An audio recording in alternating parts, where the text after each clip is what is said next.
What the dog doing?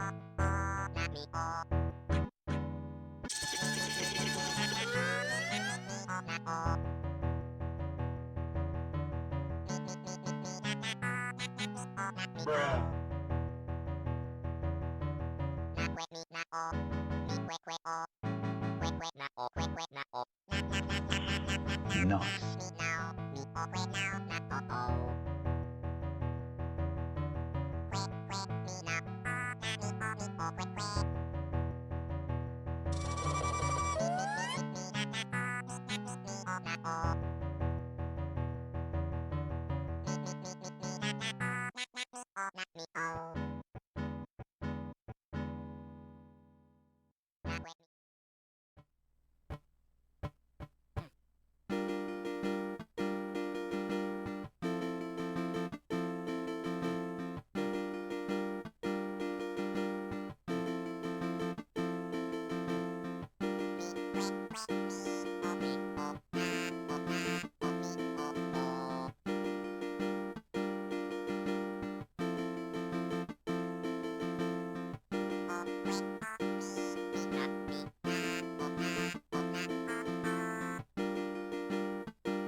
Oh, yeah, there we go. For some reason, the microphone was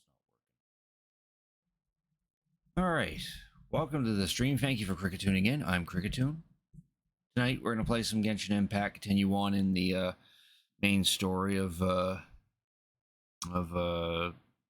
Natlan, which was just added like a couple weeks ago. And, yeah, that's going to be the main focus of the stream, just some Genshin Impact, but maybe after 2 or so hours we could play some other stuff. I don't know yet.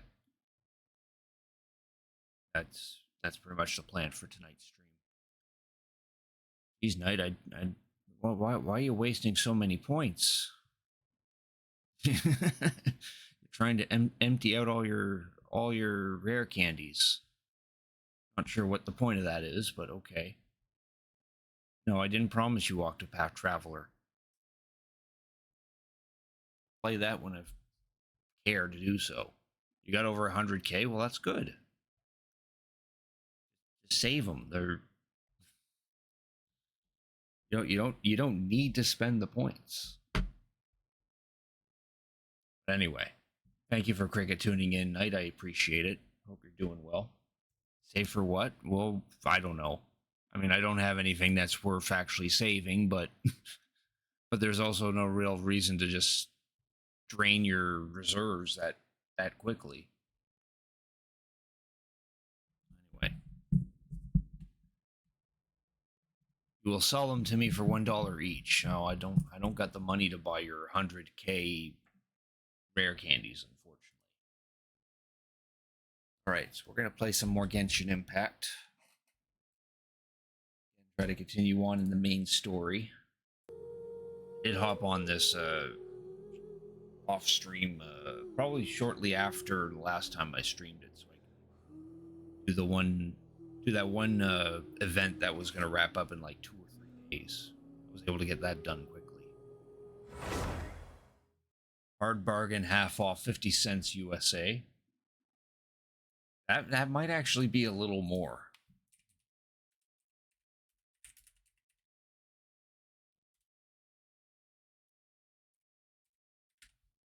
That's like 68 cents Canadian.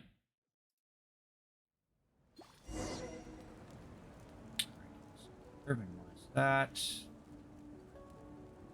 Good. Osmanthus what? No, you don't need to talk, Zhongli. I need is this, so we can access the menu.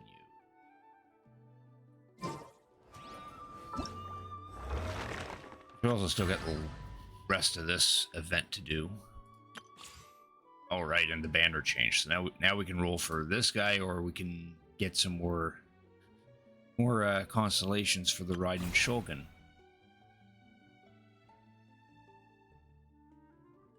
Yes, and this is his story quest. Now there's an event for the other boss monster that was added to this game. So 4 days of the ley line overflow. That.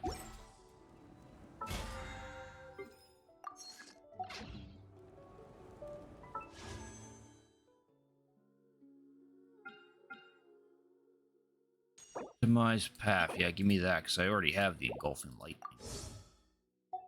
That makes sense. Jeez, I'm actually kind of tempted to roll on the Raiden Shogun banner, because I wouldn't mind having more of her constellations. I already got her C3. What would they do anyway? 4th star.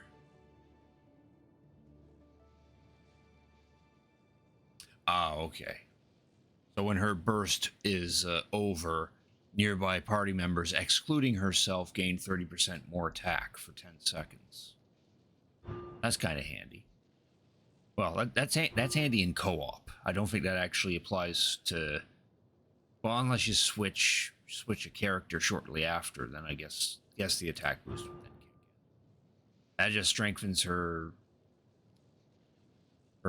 elemental skill by 3 levels, and then this, during her burst, attacks caused by her by the Shogun are considered part of her burst will decrease all nearby party members' elemental burst cooldown by 1 second when they hit opponents.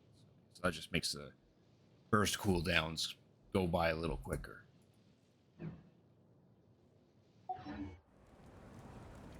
Cough, Skyrim cough. Wine tastes Well, we the could same as revisit Skyrim. I'll have to still that kind of playthrough that I don't know. Maybe we could play Skyrim later. I don't know. Thank you for cricket tuning in, Reno. I appreciate it. How you doing tonight? Yeah, I stretched out the map a little bit more. We got to go down here to continue the current story. As you can see, there's still teleport waypoints I need to trigger. Where are the that one's a basic one.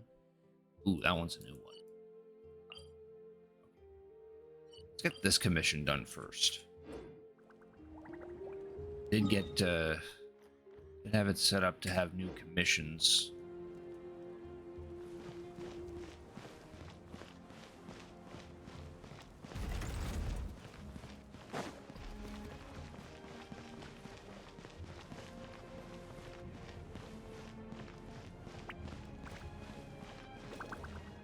To map travelers for non-nerds, right?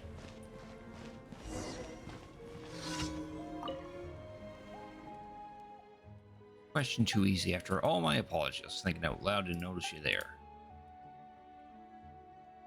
You're in charge of file management.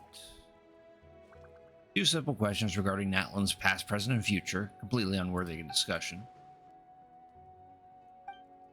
You'd be willing to try your hand at some of the questions I've already recorded. Answers to the questions lie within your journey, past, present, and future.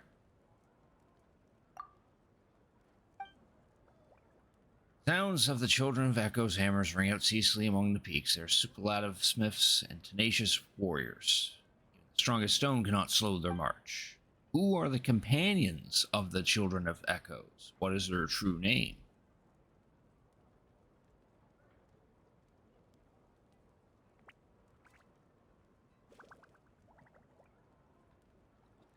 I like how there's 3 individual answers for Tepetlosaurus, but then there's one for halberd crest birds. Next question. Above the flowing springs on the edge of the crashing waves, there was a tribe known as the People of the Springs. Are cheerful, kind people, lovers of music, gathering in hot springs. Who are the companions? Now this one, it does it a little different.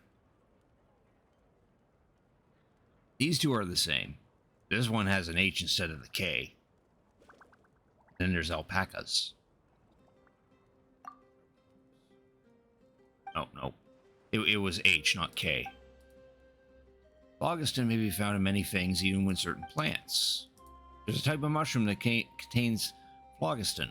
What is its name? Candlecap.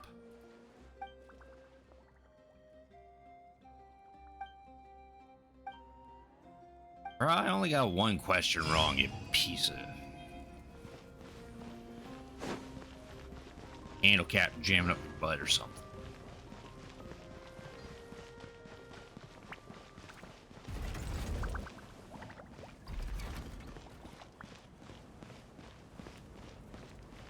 I'm doing alright, Reno. Alright, let's continue on with the main story in Genshin, in the Natlan area. We were invited to partake in whatever this place is offering.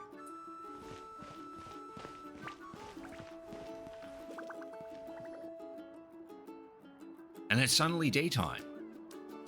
Ah, we're finally here! So this is your home, Mualani? Paimon can't wait to have a look around.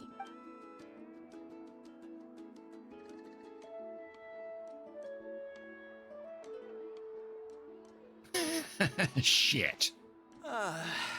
See? That's a What did I tell capybara. you? A dip in the hot springs after a battle is just the best. I like the hair that it has over its eyes. Fetch me a bottle of wine, would you, dear? Just one? Let's get another. It's still early in the day, isn't it? Want to go to Golden Dusk later? Now this is a vacation. Absolutely amazing. Wow, it's so lively around here. Is there some kind of holiday going on? We try to treat every day like a holiday around here. We believe every day is worth celebrating. Now, let me show you around. Where to start? Shochiqui Cattle Records, Kalumchi Plaza. Oh, there's so many options, but I recommend starting with the real highlight around here. What's The that? hot springs, of course. Natural hot springs have tons of health benefits. Go for a nice long soak and you're guaranteed a good night's sleep. Wait, you want us to bathe? Here?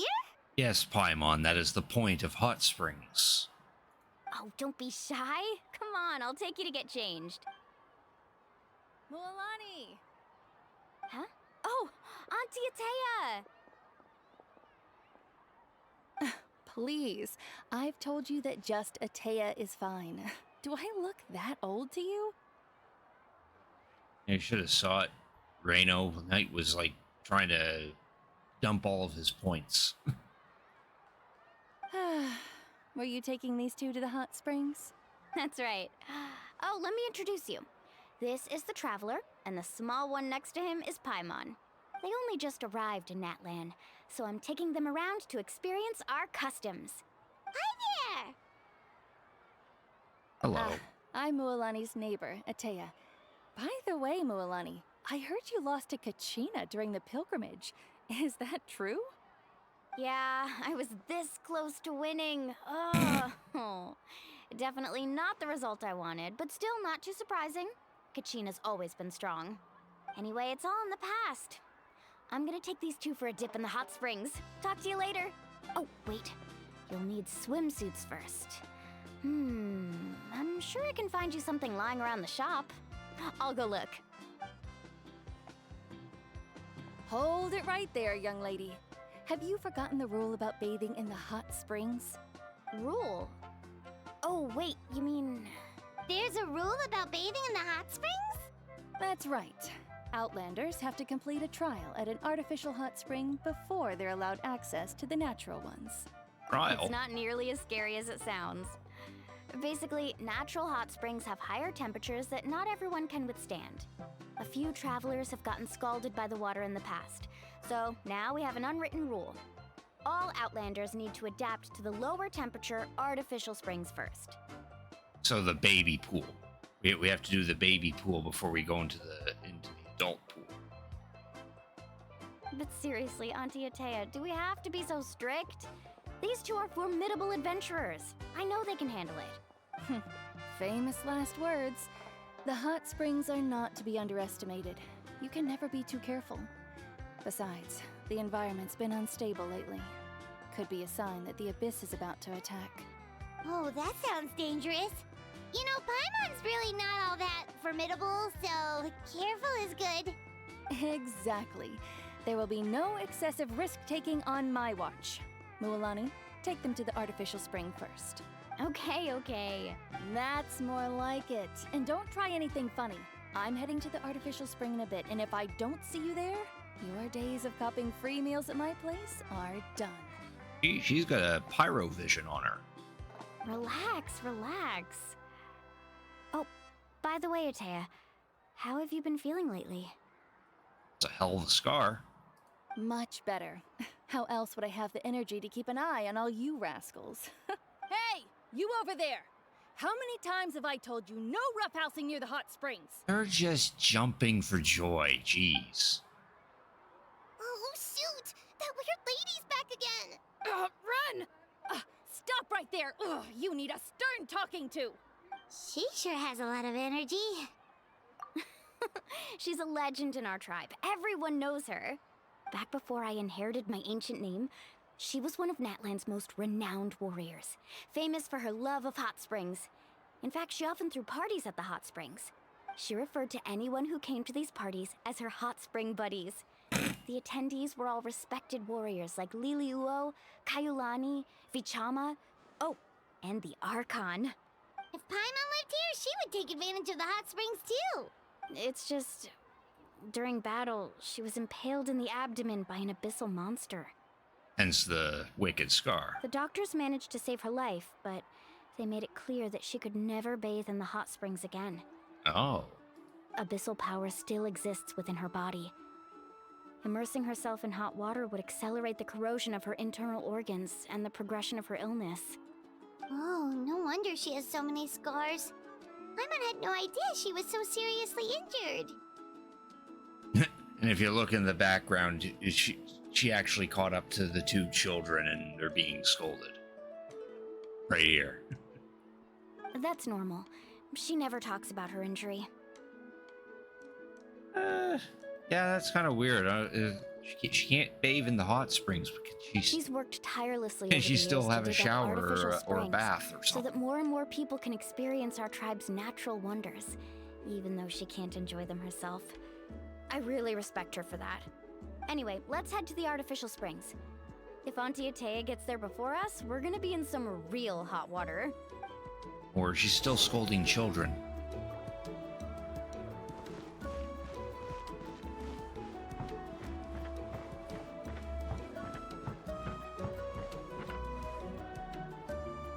Oh, I see. That's a great idea. I like it. See, I told you the chief would agree. Well, let's get moving then. We can't let a word of this slip to anyone else. Hey, Amina, Hikaru, Marukao! You three seem particularly cheerful today. What's the occasion? Oh, Mulani, you're back. Who are these two? For newbies. This is the Traveler and Paimon, two very important guests. I wanted to take them to the natural hot springs, but Auntie Atea caught us, so we had to come here first. Oh, what a coincidence. We were just talking about her.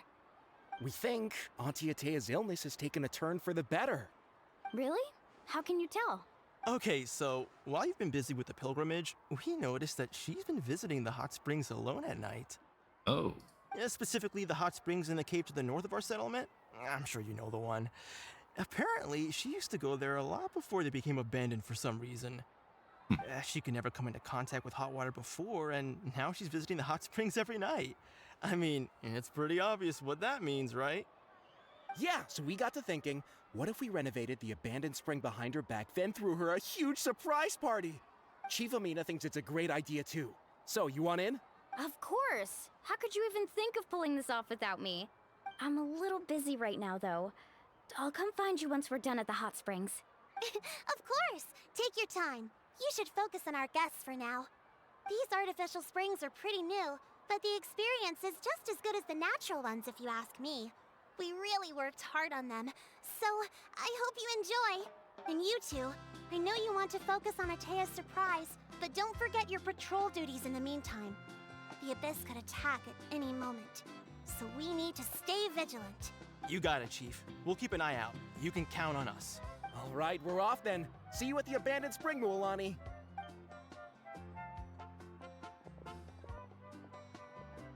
I'm also gonna head out. Have fun!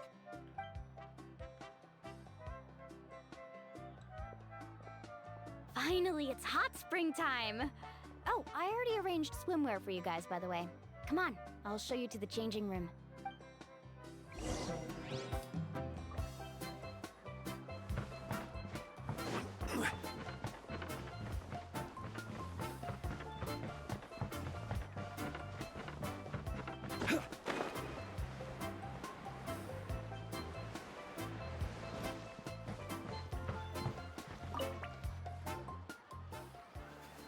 Wait, why does it fit surprisingly well?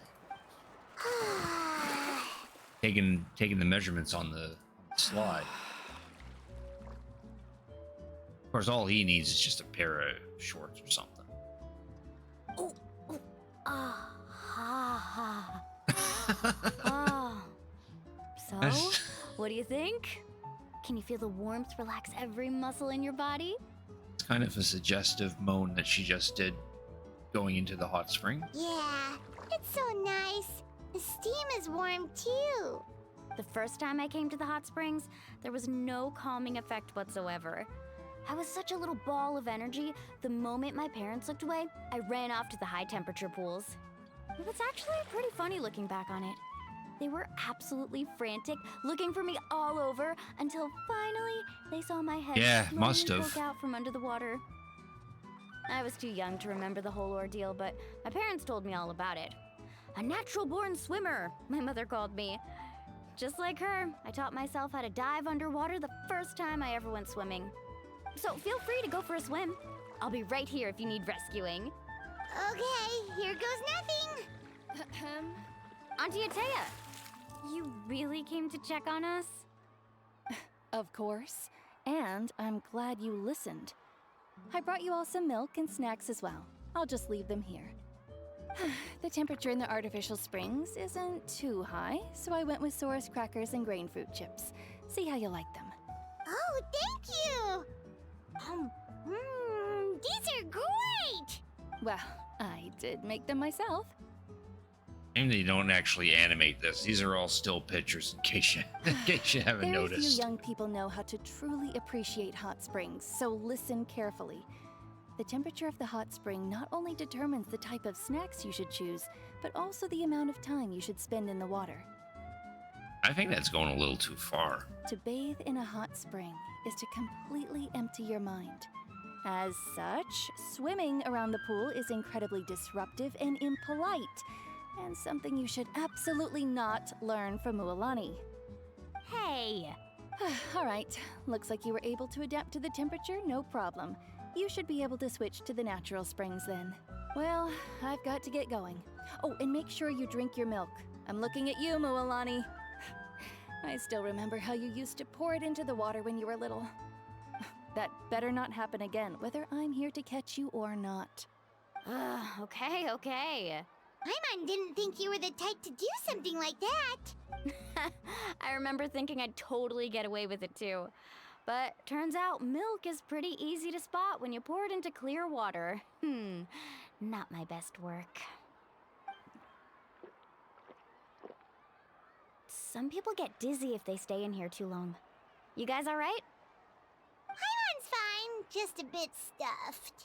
Looks You're like you all two are right. naturals. You're always stuffed. Oh, by the way, I have to leave you on your own for a little while this afternoon. I'm gonna help the others fix up that abandoned spring. I certainly don't trust their aesthetic tastes. Who knows what will become of the place if I leave them No unattended? wonder the graphics look so good. Because it was a still picture. In exchange, though, I can recommend a couple of shops that are worth a visit.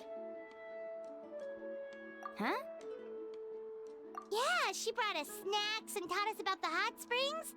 We want to do our part too. Friends are supposed to help each other out. We'd feel bad otherwise. Well then, the more the merrier. All right, we should get going. Let's organize the best hot spring gathering Natlan's ever seen.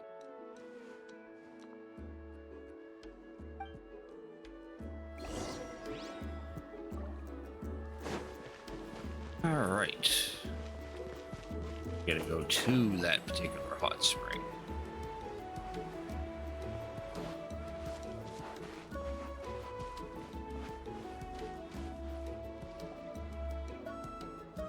Mualani! Wait, you brought our guests too?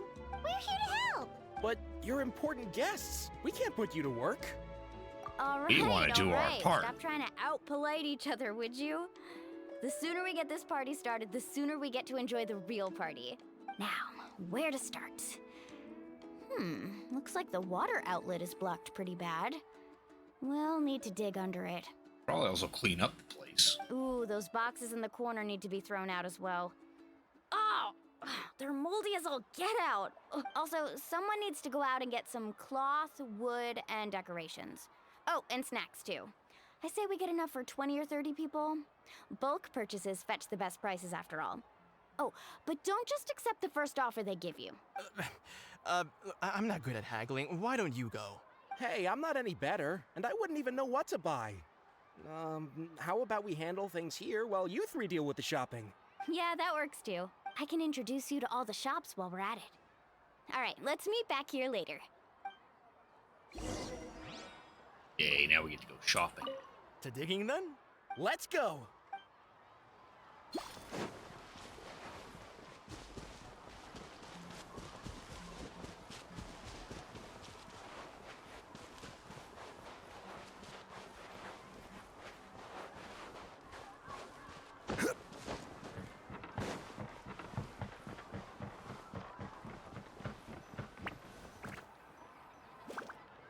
Hey there, Yellowfast. Hope business has been going well. Well, if it isn't Moalani, back from the pilgrimage? That's right. Didn't make the cut this year, though. Well, it wouldn't be a competition if everyone got to win. So, what'll it be today? Here, it's all on the list. Quite a sizable order, as you can see. So, can we expect a discount? Straight up asks for the discount. Wow, that is a large order. What's it all for? A party? That is large order. Not that is a large order. There's a typo. That's right. Keep this between us for now, but we're throwing a hot spring party for Auntie Atea. Wait, you're saying she can go in the hot springs again? That's great news! How about this? You can have the decorations on the house, and I'll give you 20% off the cloth and wood. Nice. Come on, I know you can sweeten the deal. That pile of wood's been sitting there since I left for the pilgrimage. At this rate, you need to get rid of it or it's gonna go moldy. All right, all right. Such a handful. Just give me a moment while I pack all this up for you. Wow, that was amazing, Mualani! All in a day's work. By the way, Yellowfast, are these 2 stones for sale? Interested? They won't come cheap. I'm not planning to haggle this time, I promise. Package them separately, would you? Are those also decorations? Kachina likes shiny little trinkets, so whenever I come across something like that, I always buy it for her. I'll hold on to them for now. It'll be a nice little surprise for her when she returns victorious from battle. I'm sure she'll like it. All right, that should be everything. If you could just double check, make sure nothing's missing. Let me see. Huh? What's this creative juice doing here? That's on the house. 7 years ago, when the Abyss attacked our tribe, Atea saved my brother's life. She never asked for anything in return, but I could never forget what she did for my family that day. So, send her my regards, would you? And have fun! Oh, we will. It's gonna be a party to remember. Thanks a lot, Yellowfast. Well, that's our shopping done. Let's head back.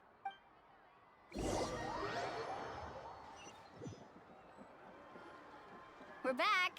How's everything going? Wow, this place cleaned up nice. You got the water unblocked too. Good work. I would hope so. We spent all day clearing out debris from the bottom of the spring. Did you guys get everything? Oh, we brought back tons of stuff! We set it down near the cave entrance. All right then, roll up your sleeves, everyone, and let's get back to work. Actually, why don't you two take a break? I'll handle it from here.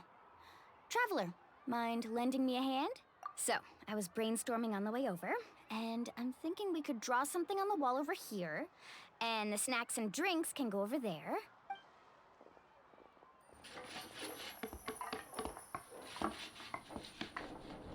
Hours later.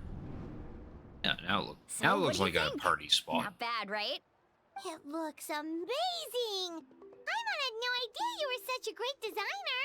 Well, I'm usually the one in charge of the family store, so I'm pretty good at things like renovation and organization. Not to mention, this was totally a group effort.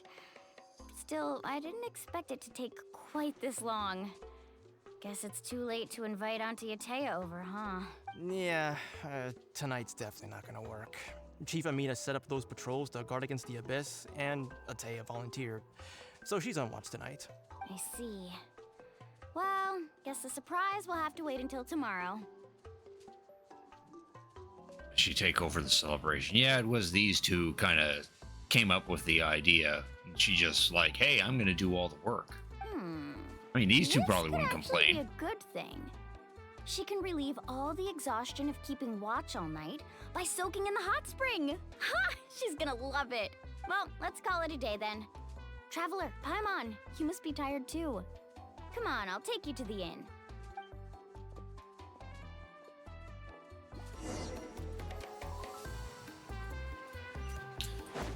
And now we get to go to the inn and rest. Climb up over all this.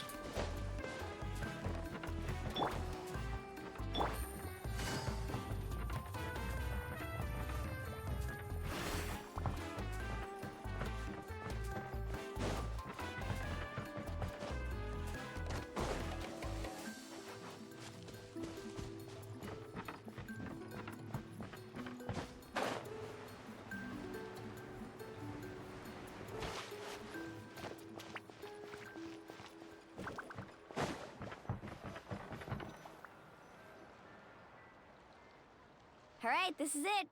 Get a good night's sleep, okay? I'll see you tomorrow. Yep, good night! Ah, Paimon's exhausted. We really went all over the place today, didn't we? A little bit. Anyway, we need to be well rested for the party tomorrow, so let's head inside.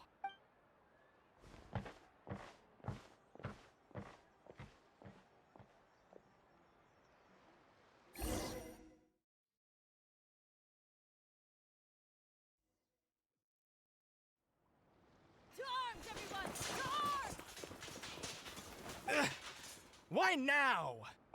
Huh? What's with all the noise? Traveler, Paimon, wake up! Mualani?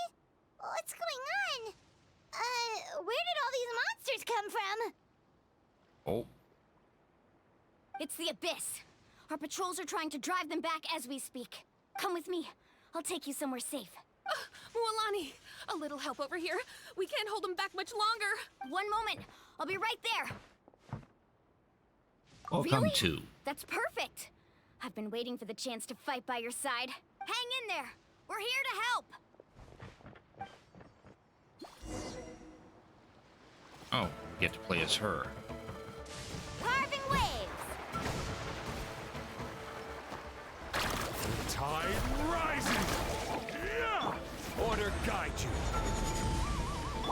Shine down.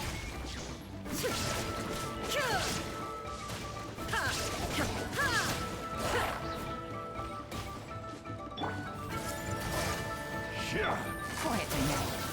Gotcha. Have they been contaminated by the Abyss? No, they are the Abyss.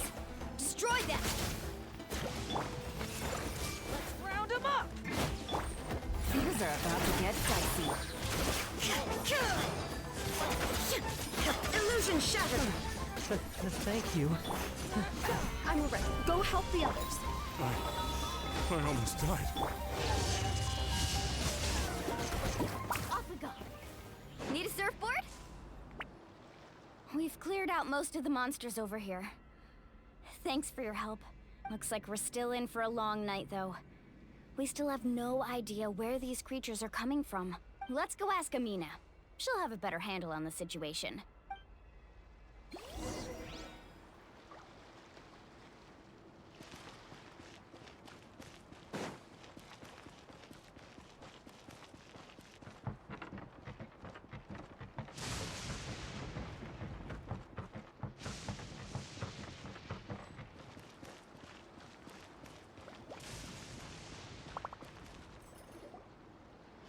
Amina!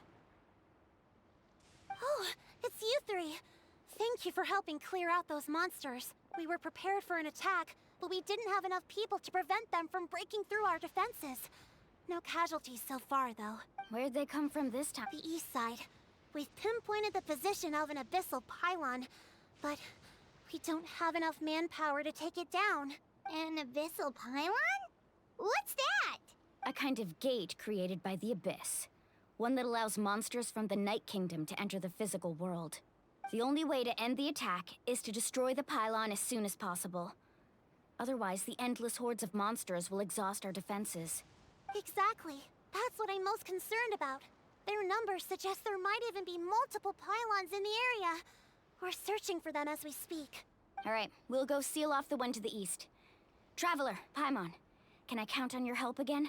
Of course! We can't just sit back and do nothing! On behalf of the people of the Springs, you have my thanks. We're counting on you. Let's go. There's no time to lose. Take care, Amina.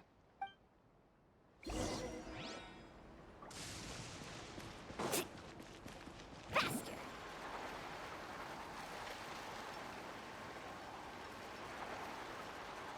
Yeah, that would be nice, but then we wouldn't get anywhere.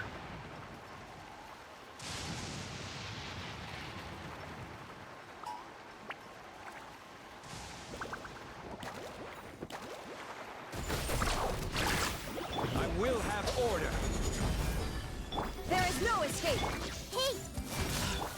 Thank you so much.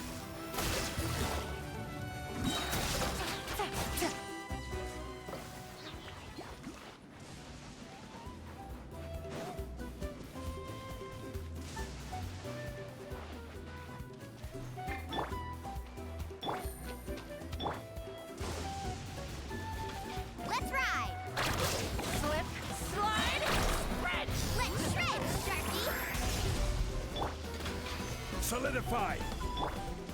I see everything. Rain of bullets! Gotcha!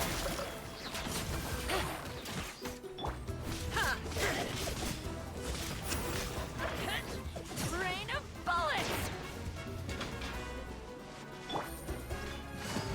Lualani, is that the pylon? That's it, all right. Come on, let's get rid of this thing.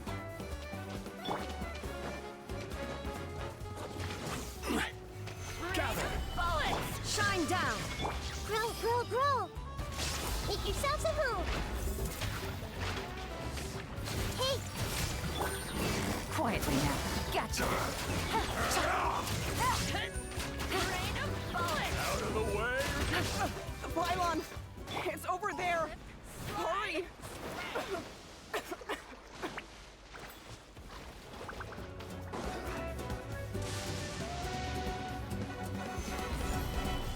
There is no escape! this may hurt a little.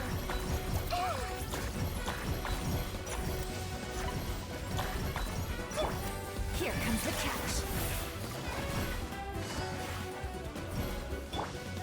Yeah, yeah. Yeah. Ah, ah.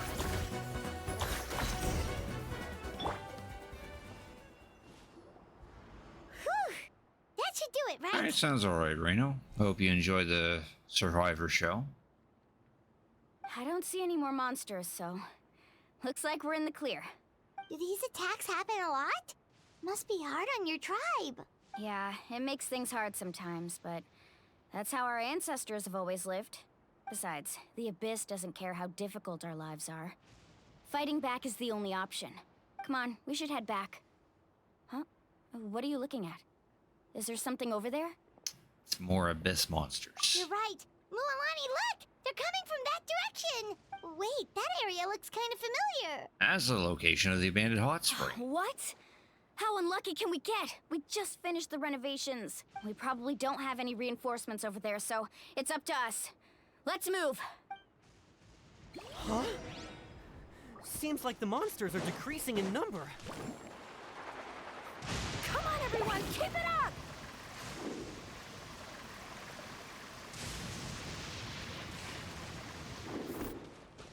Off we go. Everyone hold hands.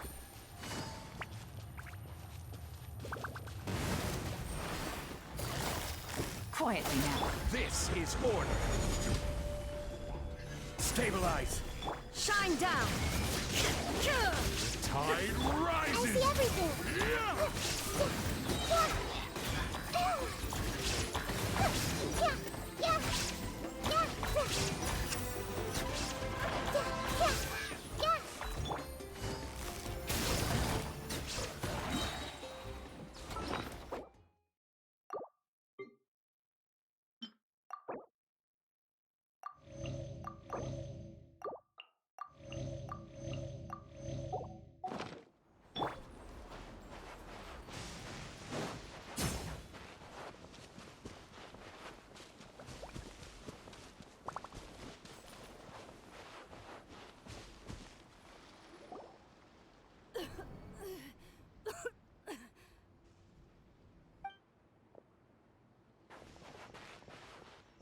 Atea, what are you doing here?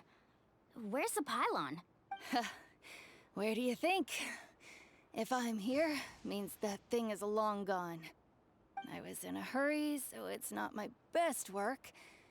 You should check if all the important stuff is still here. Stop talking for now. That wound looks bad. The abyssal power is corroding your body. Is this the right area? Hello? Anyone there? Mulani and Atea, what's going on? We were told the second pylon was over here.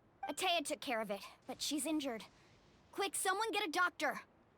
All right, stop fussing. Don't you think I know my own limits? The main thing is they didn't destroy anything. This is a beautiful hot spring, by the way. I can tell how much work you put into it. Wait, no! This was meant to be a surprise. For me, right? I know. Atea! Oh, there goes the surprise.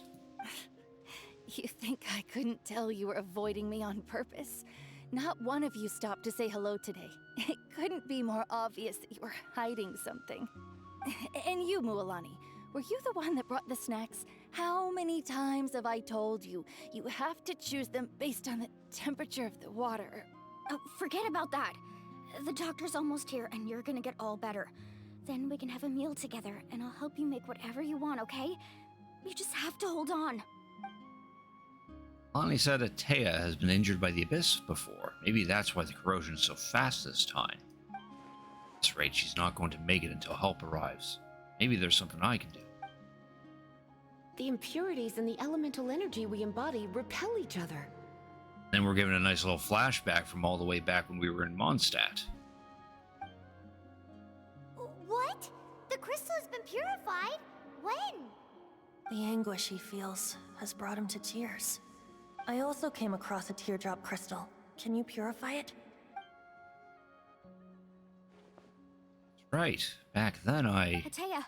Atea! Let me try something. Wait, what do you mean?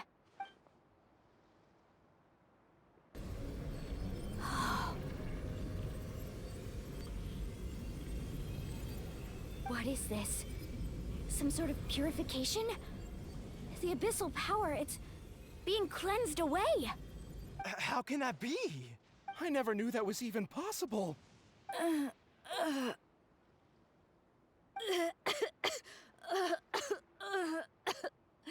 Atea! The mark of the Abyss. It's gone. Yes, thanks to the Traveler. By the way, Traveler, are you alright? I just saw you purify abyssal power from Atea's body. That didn't injure you in any way, did it? No, I'm fine. You're sure? Of course. See? Good. Good. Yeah, we haven't used that purification power since, like, the beginning of the game. Thank goodness. Or, like, the end of the first part of this story would be more specific. Why didn't you use it sooner? Because it just happened now. I don't know. You scared us all half to death just Ask now. the story writers.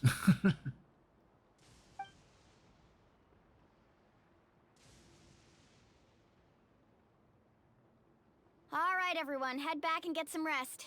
We'll meet here tomorrow. We'll celebrate Atea's recovery and our triumph over the Abyss. And most importantly, we'll show the Traveler and Paimon how grateful we are for their aid. Let's make it an occasion to remember. Dismissed! Got it! Got any other secret powers I should know about? But seriously, you really came through for us tonight, so thank you. Paimon almost forgot you had that ability. You used it back in Mondstadt to cleanse Devalin's tears, didn't you? Yeah, there we go. Now that we just realized when exactly we used that power. That was some quick thinking, Traveler. Huh? You look like something's bothering you. What's wrong? I don't want to spoil the mood earlier, but when I was purifying the abyssal power within Atea, I could sense something. Remnants of that power has existed within her body for years, corroding it from the inside. My best to cleanse that power just now, but it's already deeply ingrained within her internal organs, leaving her as fragile as a dried leaf in the wind. Abyssal power still exists within her body. Immersing herself in hot water would accelerate the corrosion of her internal organs and the progression of her illness. That's why You she think can't be in hot Auntie water. Atea's illness has taken a turn for the better. She could never come into contact with hot water before, and now she's visiting the hot springs every night. I mean, it's pretty obvious what that means, right? I don't think she was going to the hot springs because she was recovering, but because she realized her condition had taken a decisive turn for the worse. I'm just not sure if I should tell Mualani. Hello? Traveler! Maybe you can zone out some other time because Paimon can barely keep her eyes open. Let's head back for now.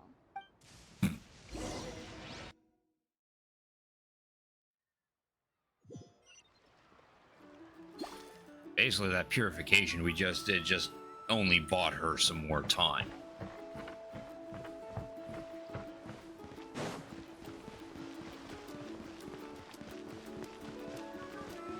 Now we get to go back to that exact spot and actually have the party.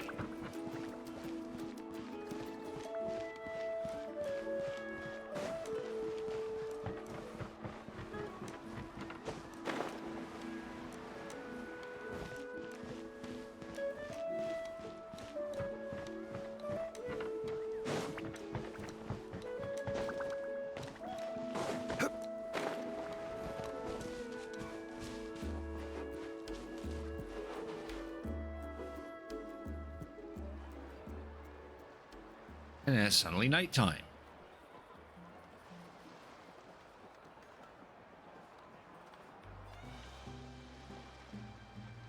Not interested in hanging out with the other kids? Snacks not to your taste? Hot spring temperature too high? No, I just rather sit here. None of the above, huh? I heard you were the one who cleansed the abyssal power yesterday.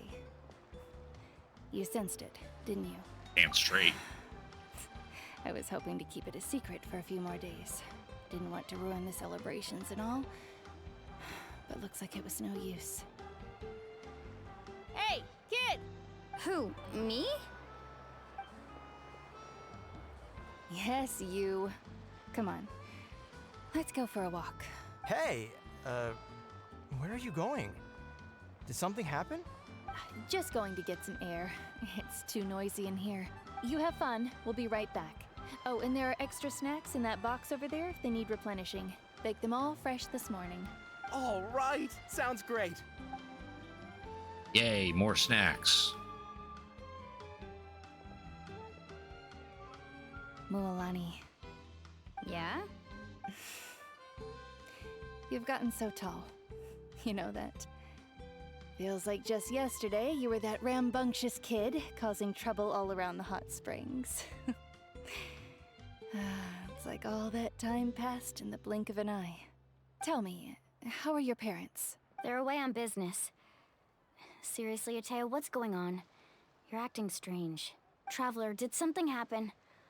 Both of you seem a little off today. I guess I should explain. I wasn't visiting the hot springs because I was getting better. And that pylon yesterday, I didn't go face it by myself because I was reckless or too anxious to wait for reinforcements. It's because my body isn't going to last much longer. Your friend saved my life in that cave, and because of that, I got to enjoy this celebration with you all. But I'm just a few days shy of the end. The hot springs, I'm just trying to enjoy them for as long as I have left. Oh. Mualani? That better not happen again, whether I'm here to catch you or not.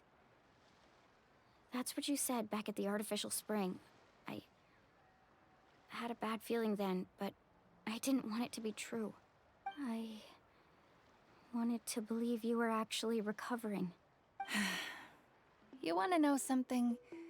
Recovery, death, to me, the two aren't all that different. Both are worth celebrating. You've never been resurrected, so you might not understand. But Death and I, we're old pals by now. There's nothing sad about being reunited with an old friend. I lived with regret for a long time. Regret that my illness meant I could no longer take to the front lines, especially as our nation slid deeper into crisis. But yesterday, I was finally able to let go of that regret. Not only because I found the strength to fight the abyss, even at the end of my life, but because I got to see you in action, Mualani. Seeing you out there, it made me realize that I don't need to worry about our tribe or our nation's future. You have the capacity to bring us all together. Even if I was never injured, old age would still take me one day. But I've done what I needed to do. The future is in your hands now. Just remember, whether in life or death, Hug. I am always with you. I understand. Seems like you've given this a lot of thought, Atea. Thank you for telling me all this. Doesn't return the hug, apparently. I'll do everything in my Probably power couldn't to afford protect our to tribe, allow that animation. our nation, and live up to the example you set for me. Good. Oh, and if any of you have the chance to meet with the Archon, could you give this to her for me? A What is it? talisman I've carried with me my whole life. It may seem strange to say while I'm still alive, but just think of it as a relic I'm leaving for her. It's brought me good fortune in battle. Even after I became too sick to fight, I never took it off. Just tell her it embodies fond memories and my strength of will. She'll know what I'm trying to say. Don't worry. We'll make sure she gets it. All right. Pretty suspicious, though. That's all I wanted to say. Let's head back to the party. No use spending what little time I have left being sad.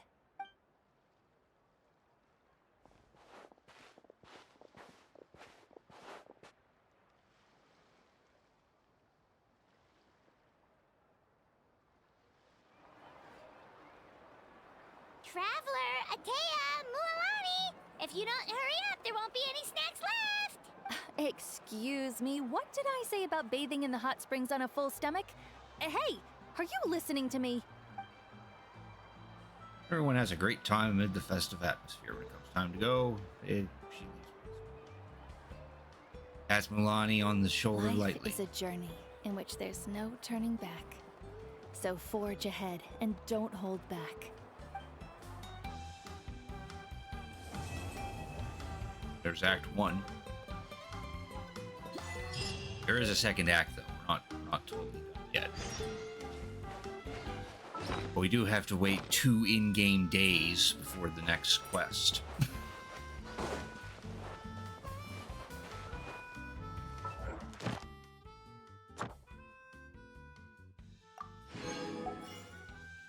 Mission's done.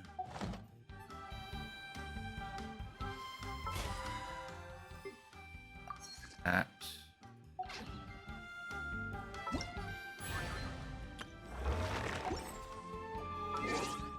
All right. Oh, we got an achievement.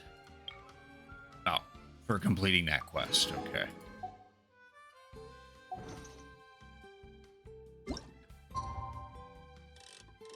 There, 2 days.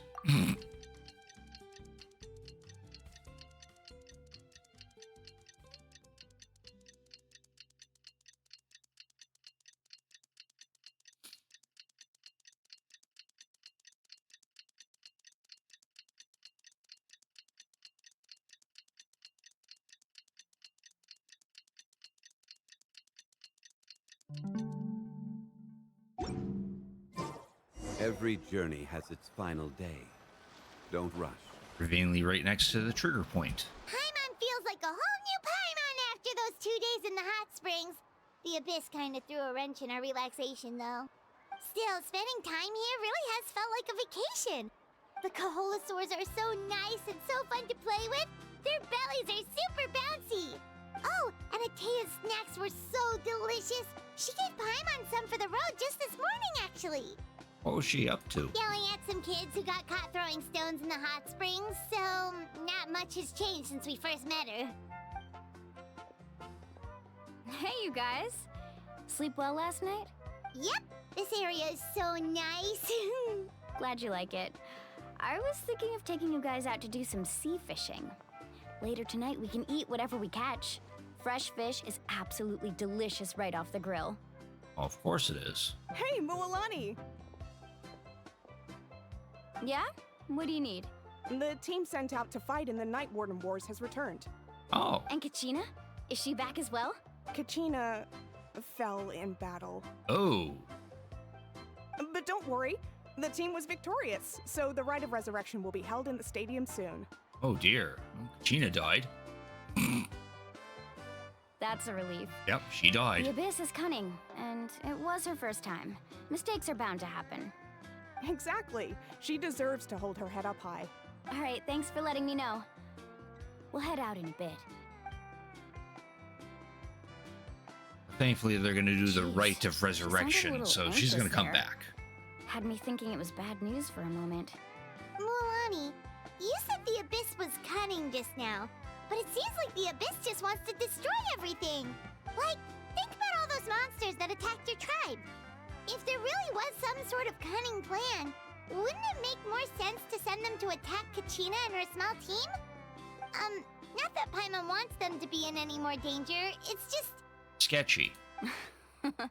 Relax, I get it. The Abyss is difficult to understand, that's for sure. At a glance, it certainly seems like the only goal is total destruction. The Abyss isn't a living entity after all, so what capacity for logic or planning could it possibly possess?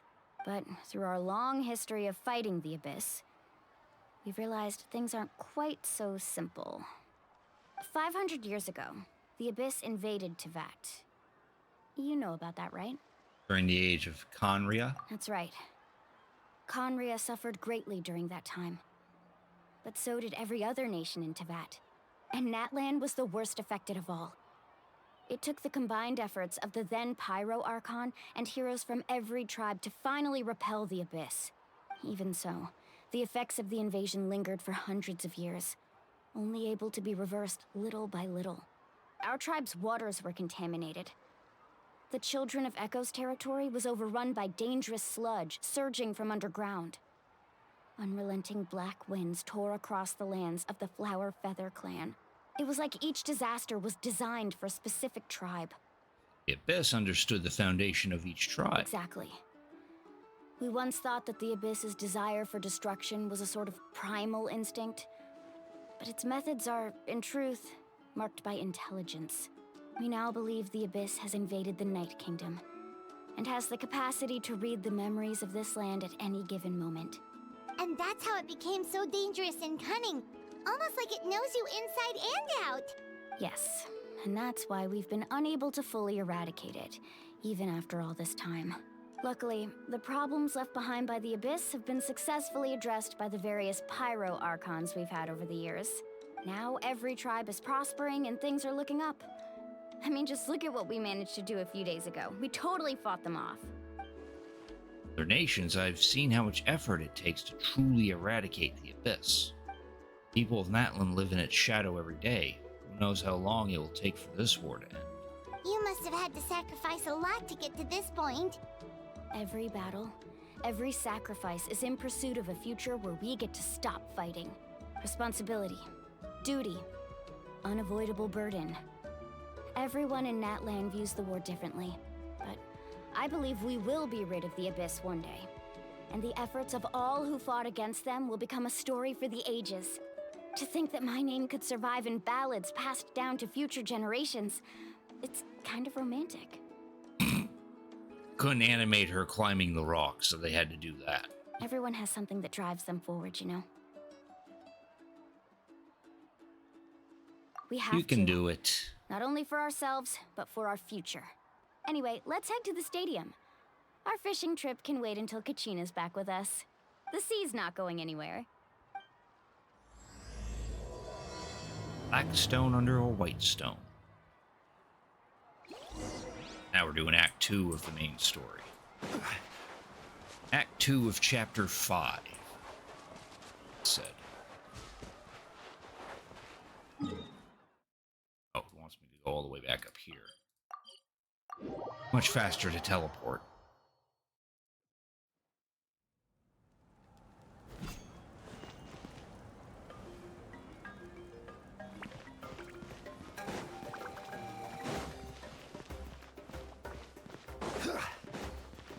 That though, I want to get my commissions turned in. Add Astra. Thank you for Add Astra. Refreshed.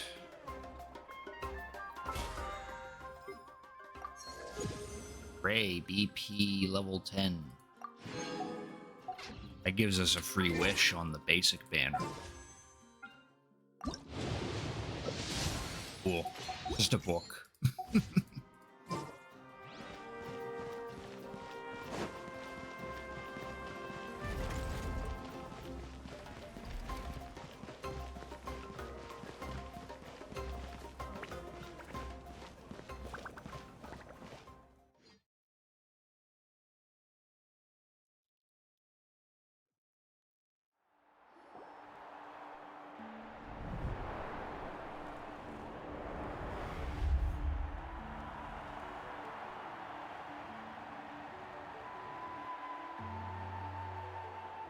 This place is packed already. Of course. No one's gonna miss out on the chance to welcome our heroes back from battle. It's their moment of glory. Kachina's gonna be so flustered. She's never had this many eyes on her before.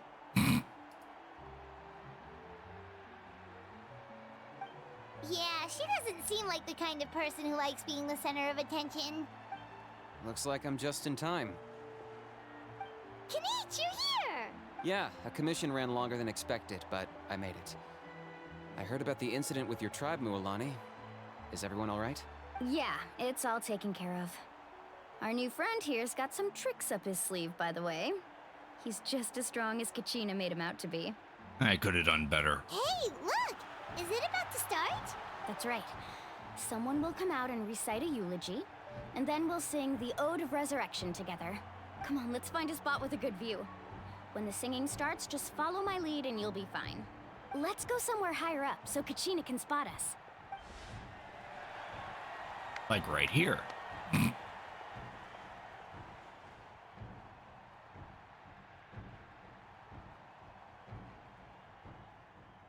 Warriors of Natlan, heed the call of life. We are the inheritors of memory and legend. Those who grew alongside sun and wind. Those who forged our own destiny and future. That is Natlan's fire, the lifeblood of our nation.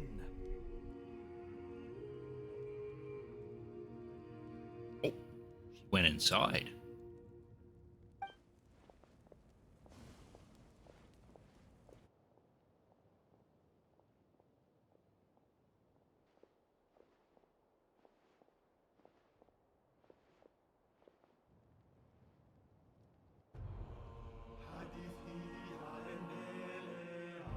Tale continues on.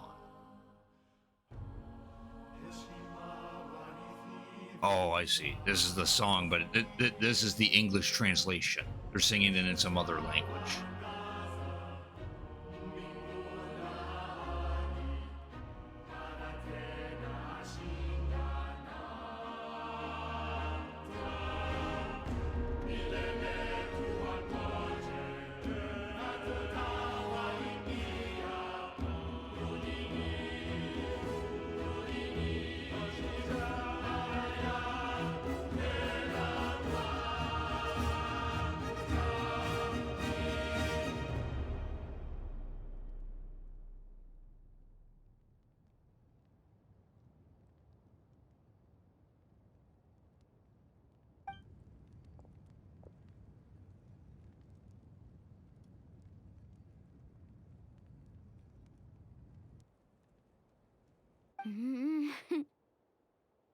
I could not find Kachina within the Night Kingdom, or locate her ancient name. Oh. What? What does that even mean?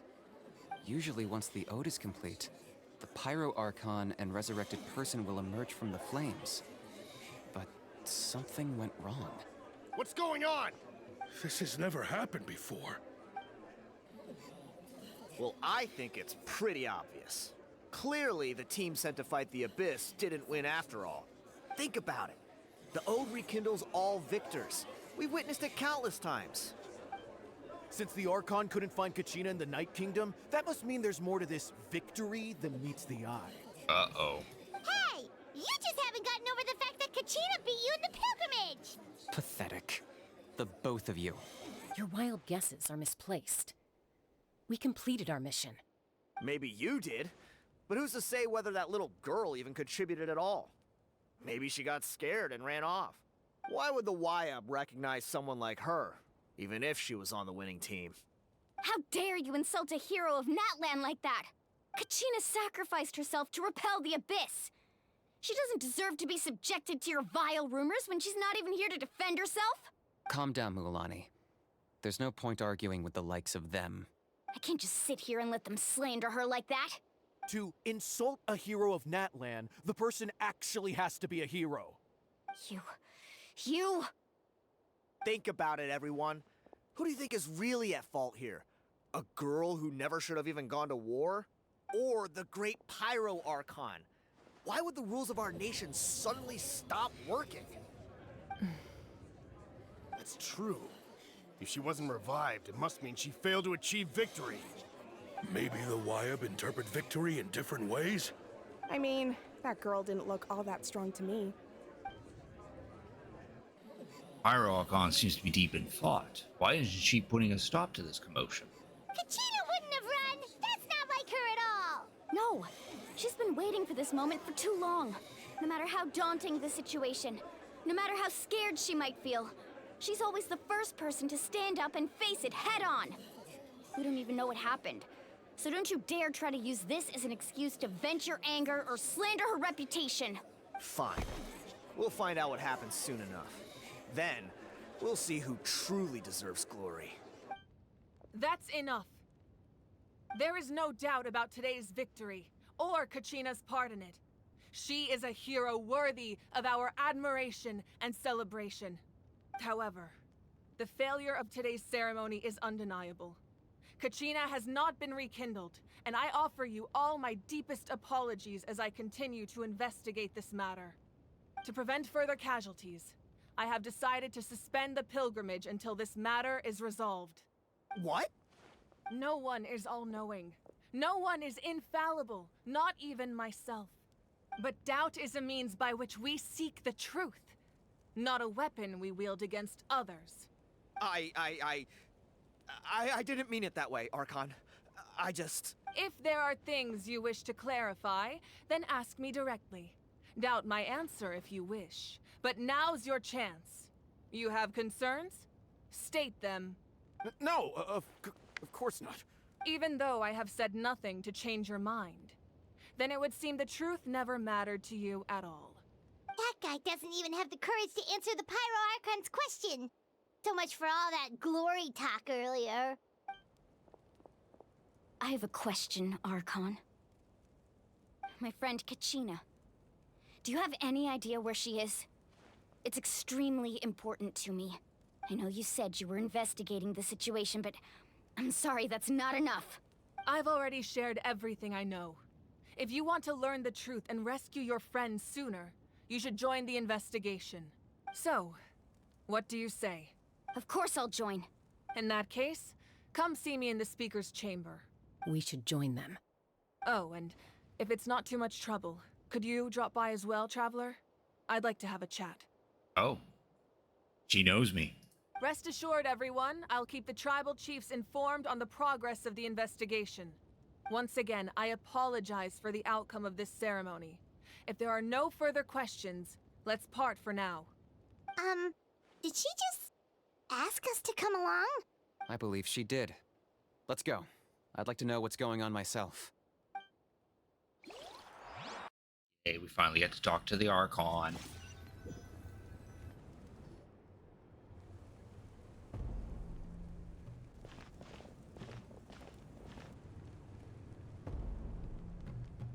The situation is urgent, so I'll get straight to the point.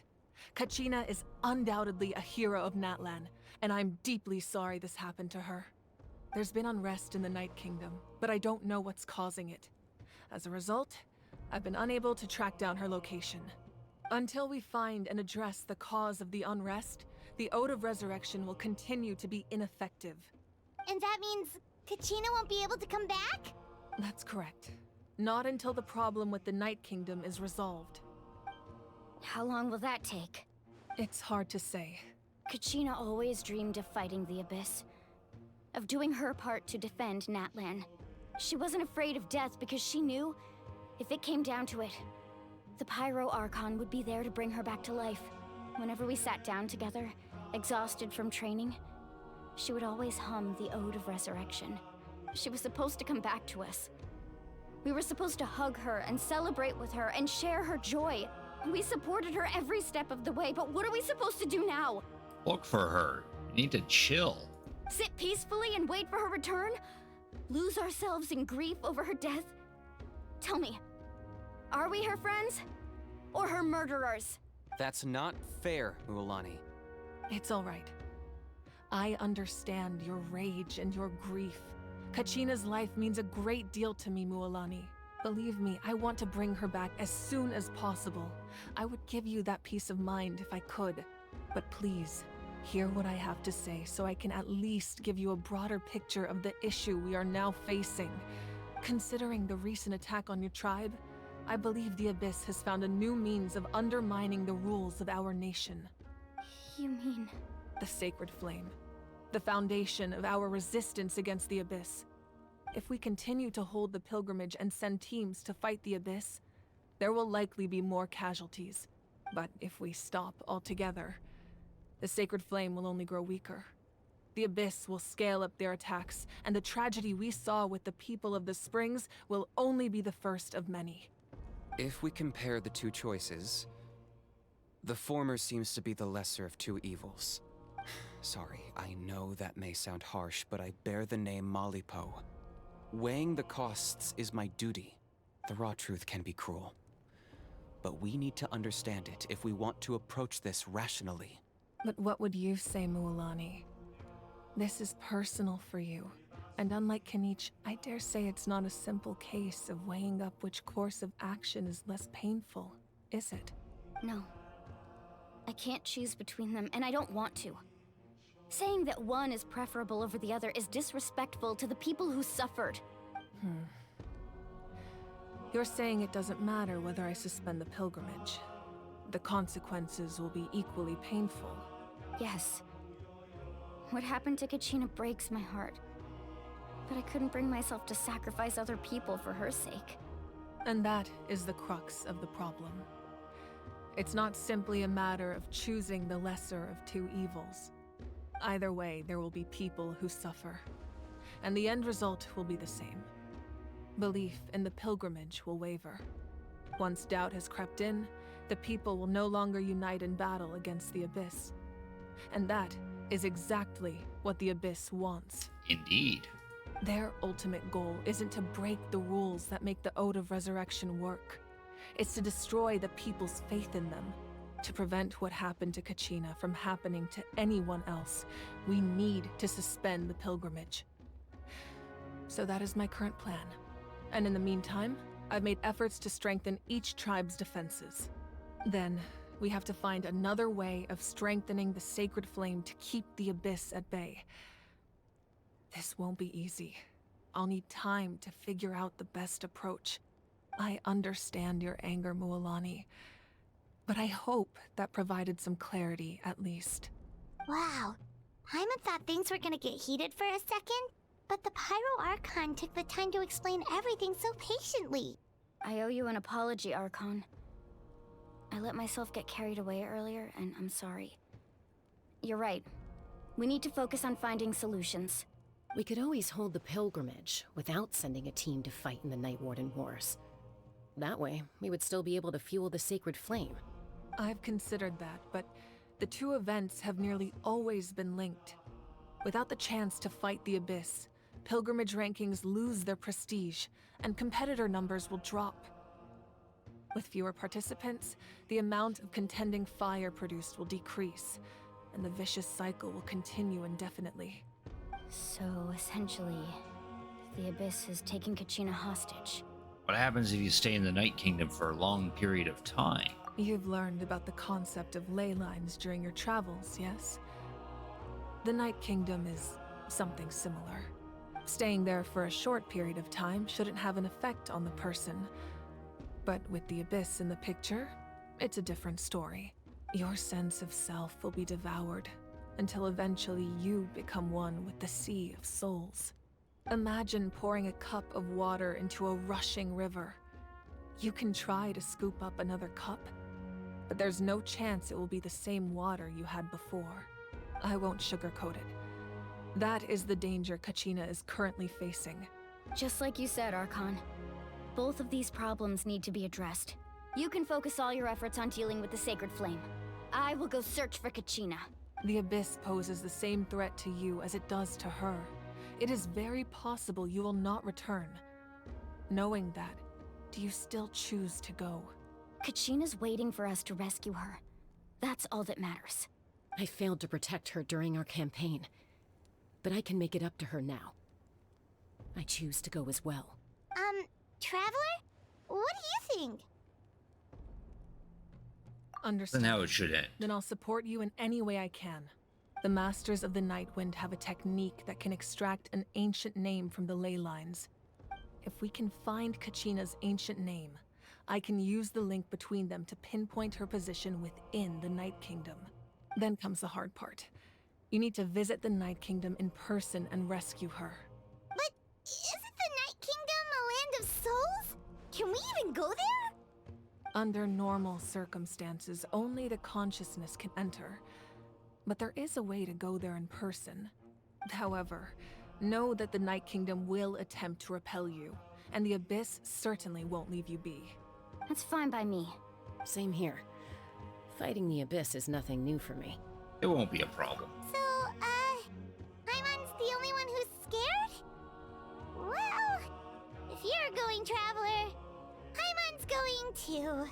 Citlali of the Masters of the Nightwind once created an artifact that can be used to communicate with the Wyab. We call it the Spirit Speaker Stone. It was originally used as a ceremonial artifact wielded by the tribal chiefs. But that spiritual quality also means it can be used to search for an ancient name. That was the artifact I delivered to the Scions of the Canopy a few days ago. Didn't think I'd be hearing about it again so soon. Thank you so much for your help, everyone. Your thanks are unnecessary. I will offer you whatever aid I can, but your fellowship and courage are what will truly decide the success of this operation. Besides, you're the ones helping me. I can only focus on one thing at a time, after all. Traveler, I certainly didn't expect our first conversation to be so serious. I've heard all about your accomplishments. Ever since you arrived, I've been hoping to meet you and offer you Natlan's highest level of hospitality. Why? You know why. Why? Is that not what happened in the other nations you visited? It's kind of complicated, but it looks like we're really making a name for ourselves. Yeah, things were pretty complicated at the start. And, you know, in the middle. But our reputation's solid nowadays. That's more like it. After all, I've heard you're someone who transcends fate. Know quite a lot about me. Perhaps even more than you can imagine. But we can talk about that some other time. Ideally, this would be the perfect night for a drink and some musical ambiance. But there are important things to be done. Oh, I almost forgot. Atea was wounded in the fight against the Abyss. She wanted us to give this to you. It embodies fond memories and my strength of will. That's what she asked us to tell you. She said you'd know what that means. I didn't think this day would come so soon. The flames of her life force. I can feel them flowing within the talisman. If things were different, the two of us could have enjoyed the hot springs together while she gave this to me in person. We're supposed to be hot spring buddies after all. But don't worry. This talisman means a great deal to me. I'll take good care of it. And once this is all over, I'll pay Atea a visit.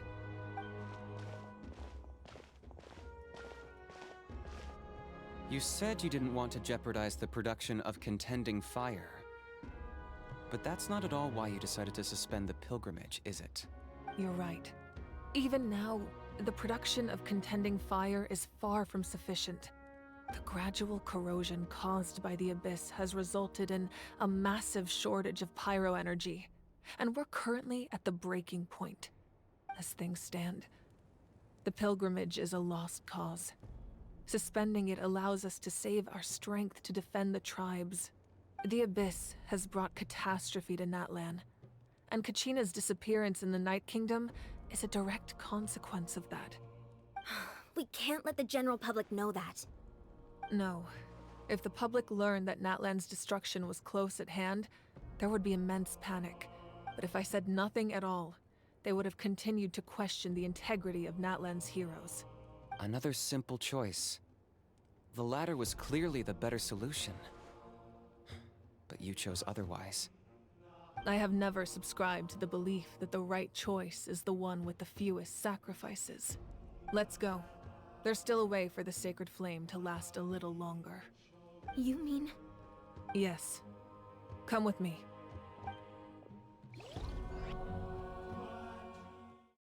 Things are heating up.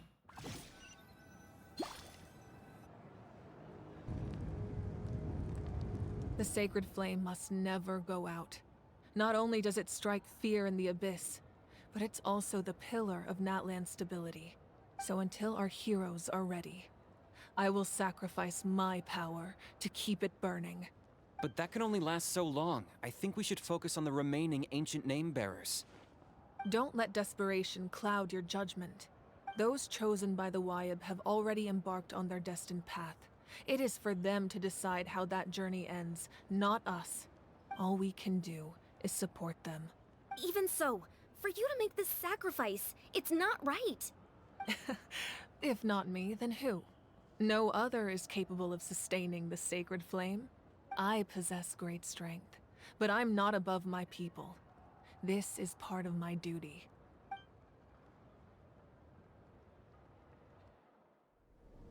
And a cutscene. Archon, it's the Fatui! Oh, the Fatui have shown up.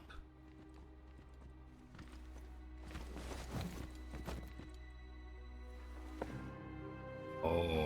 The Archon of Natlan. A force to be reckoned with. El Capitano. The first of the Harbingers. Is no secret to me. Long have they been destined for ruin. And since the oath made 5 centuries ago remains unfulfilled, what use is the Gnosis in your hands? I don't know what you mean. But it sounds like this is about more than the Tsaritsa. In times of crisis, someone must pick up the mantle of salvation. Your plan has reached an impasse, and now it falls to me to create new rules for Natlan. But before the dawn of a new age, the old must be destroyed.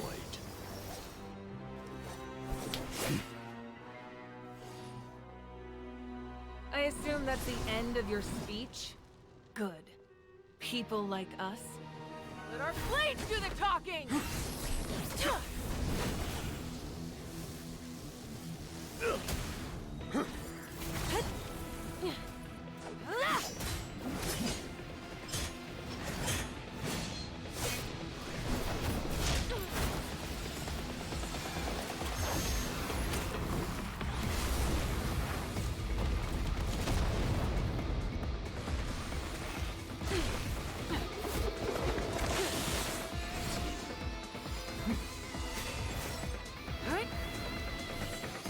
Yeah.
Masters of the Night Wind. Send word. The captain and his followers must be apprehended.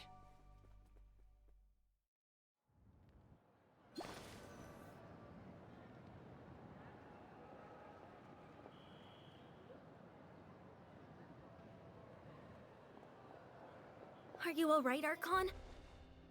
He was a formidable opponent. Exactly what I would expect from the first of the Fatui Harbingers. I never imagined someone could match you in combat. If the Tsaritsa sent him here, why would he bring up what happened 5 centuries ago? Yeah. And how much does he know about Natlan? The Harbingers are all driven by their own personal goals. The only purpose that unites them is collecting the Gnosis. But I'm sure the captain has his own reasons for being here as well. Whatever his motive, we should shift our focus to the Fatui. If they attack again, and we're not prepared, we're done for. No, we're running out of time. The wound I inflicted should hold him back and weaken him for the time being. Besides, I'm sure you noticed, the power that came to his rescue just now came from the Masters of the Night Wind. In other words, there are traitors among us. Not necessarily. This could prove to be a very valuable turn of events. When we exchanged final blows, I sensed an unusual presence within him. I'll need to investigate further. Kanich, go to the Masters of the Night Wind and look into who could have aided the captain. Speak to Lali. She should know. Of course, I'll head out right now. Do you still intend to... Yes, but fear not.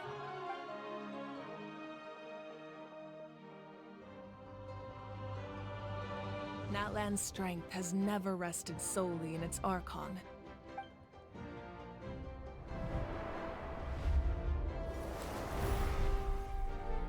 Together we foresaw the only path that leads to our nation's future.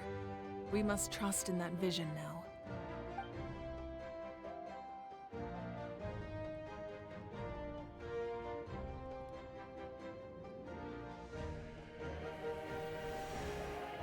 Is everything okay, Archon?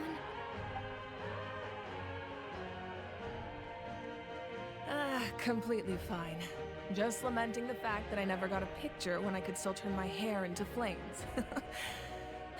Too late now. I just hope the others have a safe journey.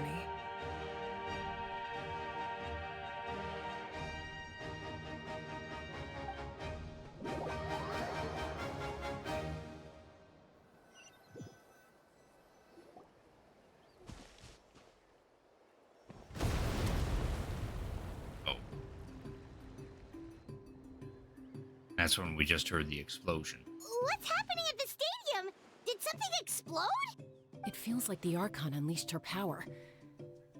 She must be fighting a formidable opponent. Should we go back and check what's going on? Kachina doesn't have that much time. Have faith in the Archon. She wouldn't lose in a one-on-one confrontation.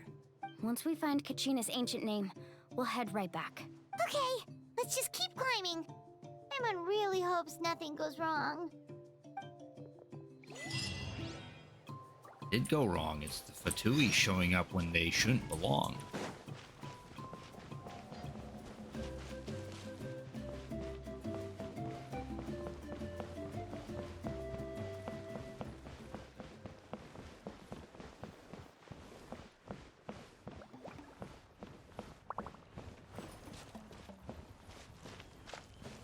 What can you tell us about the scions of the canopy? The tribespeople are very adventurous. Oh, kinda like us then. I'm not so sure. You don't strike me as the type to enjoy danger. The Scions of the Canopy are a bunch of thrill seekers. They love extreme sports like rock climbing, rappelling, volcano parkour, or even bungee jumping without a rope while a Yunkasaur stands at the edge and uses its tongue to catch them.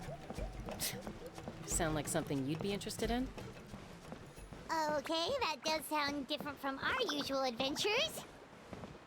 Hi, Master.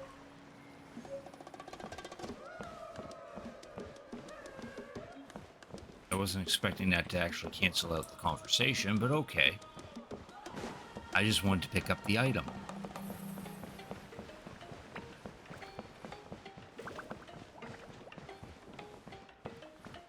That's Wyna, the tribal chief. Let's head over to him.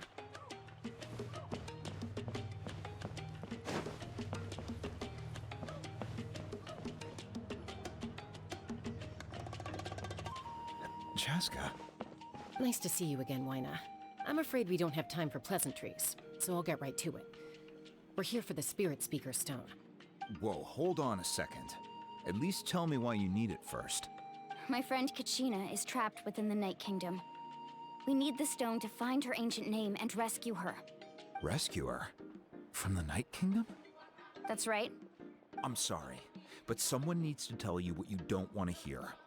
Going there, a mature warrior would never make such a foolish decision. The nature of battle is unpredictable. You never know how it's going to end. Losing a friend is tragic, but when that happens, the best thing you can do is focus on how to prevent further casualties.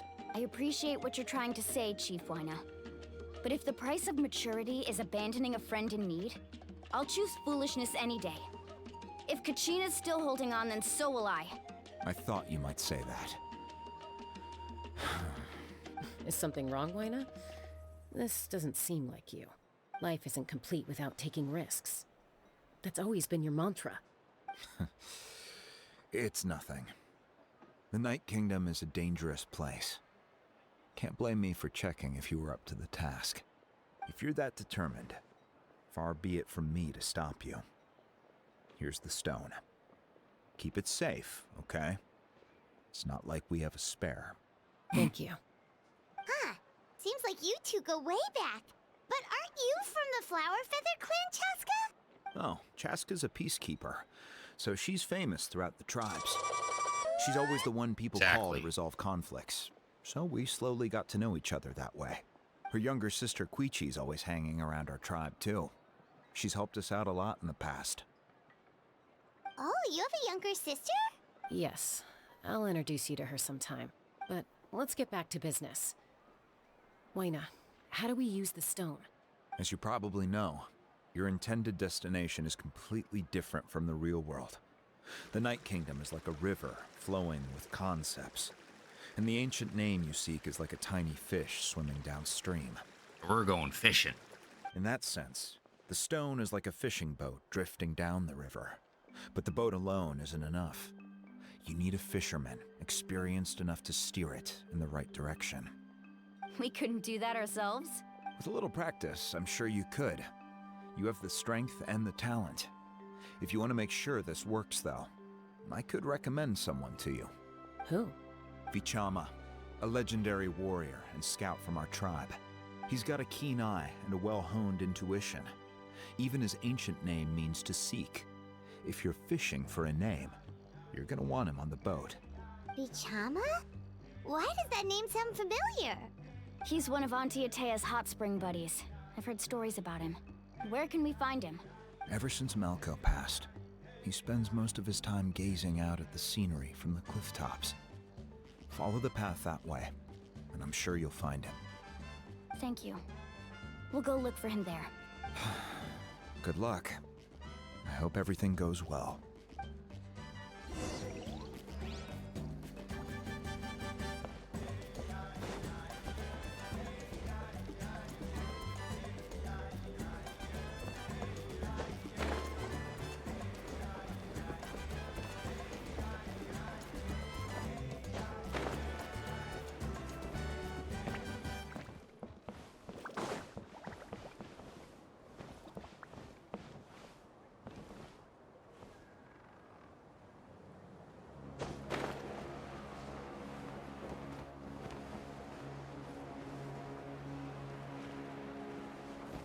Treasure chest, at least.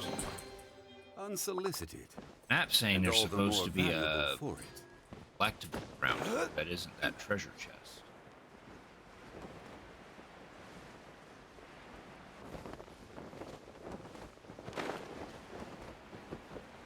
Higher up, then.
this.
Lady Paul's spirit.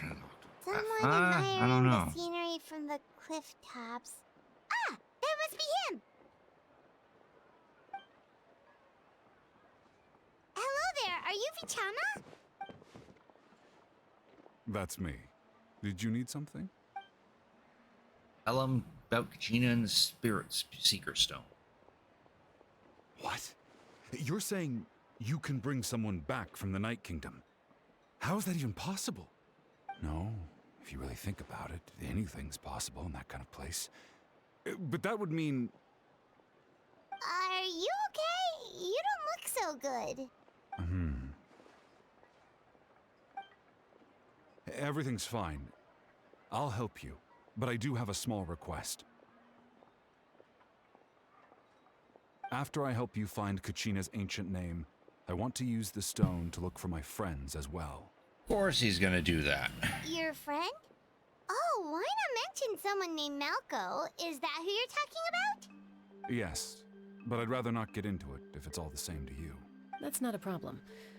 We agree to your request. Yeah. Since you're helping us find Kachina's ancient name, it's only right that we return the favor.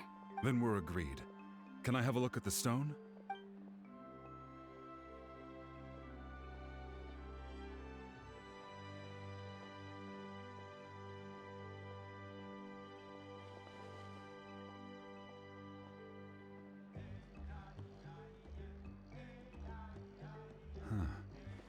I see. From what I can tell, it functions almost like an abyssal pylon. Both connect the Night Kingdom to the living world. Once the connection is established, the abyss will come surging through the opening like a predator honing in on the scent of blood. So we have to be sure not to use it in a tribal settlement. Yeah, that'd be a good idea. Wow, you got all that just from looking at it? I just picked up on the basics, really. I still have no idea why it works. You said someone named Sitlali invented this. They must be a genius. I'll go find an open area and start setting things up. In the meantime, I need you to get 2 things for me. We'll go right away. What do you need? First, I'll need some hook ropes. Pretty much every store around here carries them, so no need to go anywhere special. Oh, and I need to build a net out of them, so make sure you get a good amount. Wait, are you saying you're going to use a real net to catch Kachina's ancient name? How does that work when one's tangible and one's not? By creating something tangible in our world, like a net, we can create a connection to a corresponding concept in the Night Kingdom. Basically, I'm going to use the concept of a net to catch something equally intangible, an ancient name. Oh, I see. What about the second thing you needed? Right. I need 2 chunks of obsidian. Once we bring the ancient names into our world, we'll need a place to store them. Normally, you can only get obsidian from the Children of Echoes, but I heard there's a traveling merchant from that tribe around here somewhere, so maybe you can try your luck there. Gotcha! All right, let's split up. See that clearing? Let's meet over there when you're done. Oh, and you can send someone with me if you want. In case you're worried I might take the stone for myself. What do you think, Chaska? There's no need. Lena spoke highly of you. That means you're trustworthy. I appreciate it, even though that doesn't mean much to me anymore. Anyway, it'll take some time to set everything up, so no need to rush. I'll see you in a bit.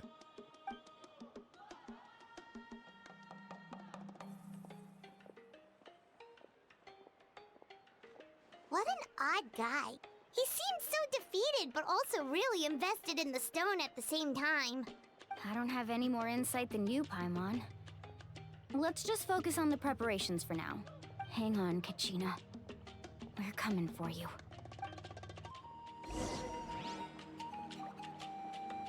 Watch your footing.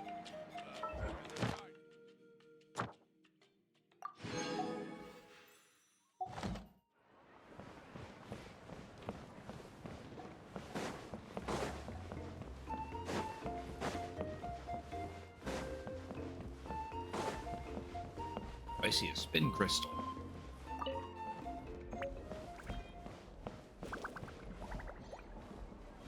That allows you to play a certain song in your Serenity pod. Hello. Do you have any hook ropes for sale? Hook ropes? As in rock climbing equipment? Yes. How much for your whole stock? Oh, the whole thing? Let me see. That would be 30,000 mora in total. Deal? Deal. Wait, really? What, you want me to drive down the price? We just need these as fast as possible. Thanks. Oh, no problem at all. I'll even pass along some information on the house. These ropes are usually used by rock climbing enthusiasts. If you want to learn, Roka's the person you want to ask. All right, that's everything. Here you go. Now we need the obsidian. Let's go talk to the traveling merchant Bichama mentioned.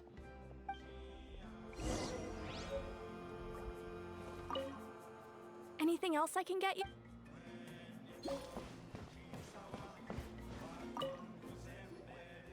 Excuse me, do you sell obsidian? Why, yes. I've got a chunk for sale right over there. Perfect. Is that the only one, though? We actually need two. That might be tough. Tell you what, I'll take a look through these boxes over here and we'll see what we can find.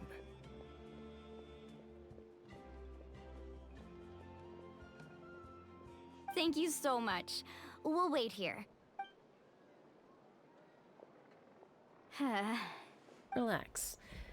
Everything's going according to plan. I know, it's just... I could tell Vichama feels the same way about his friend that I do about Kachina. I hope this chunk of obsidian isn't the only one.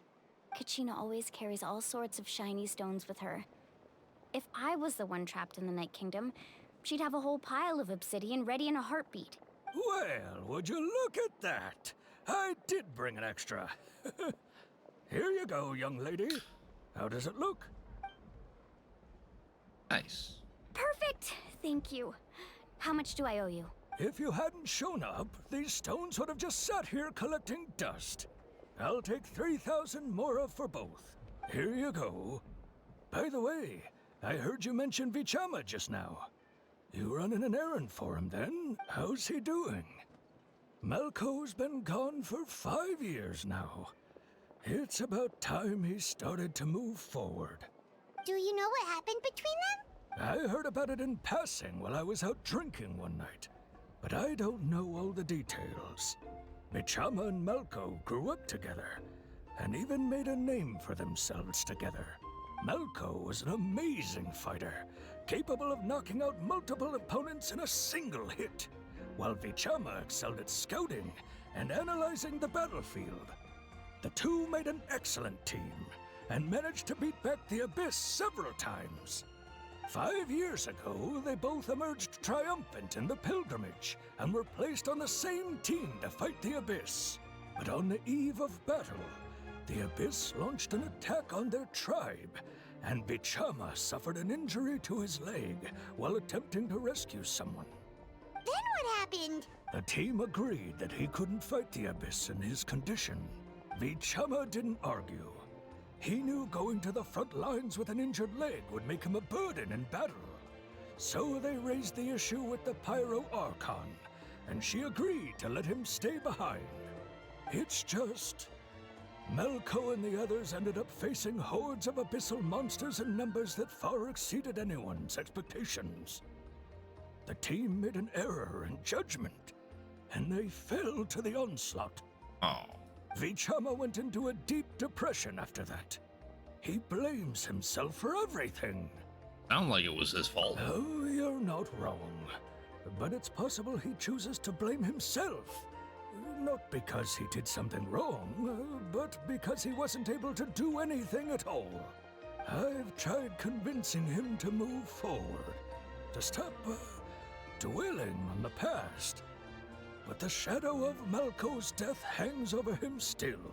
The Abyss has caused so much suffering, and some wounds never heal. I wish there was something he could do to make himself feel better, but... anyway, that's the gist of it. Maybe you could help him talk things through sometime. I would really appreciate it.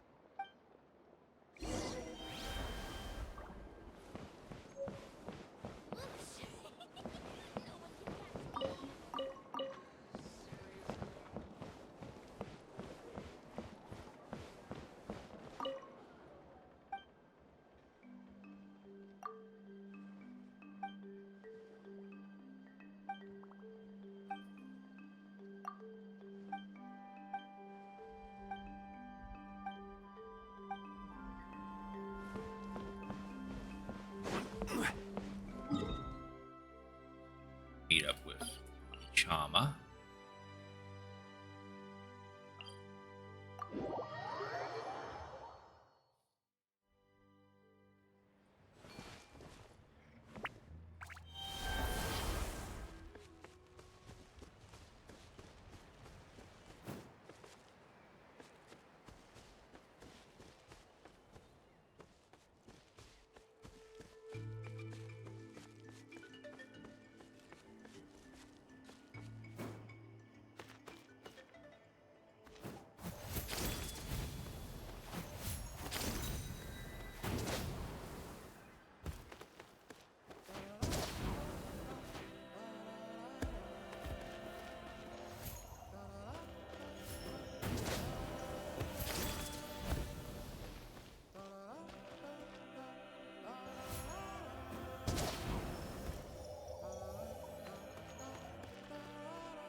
Faster just to climb the hill.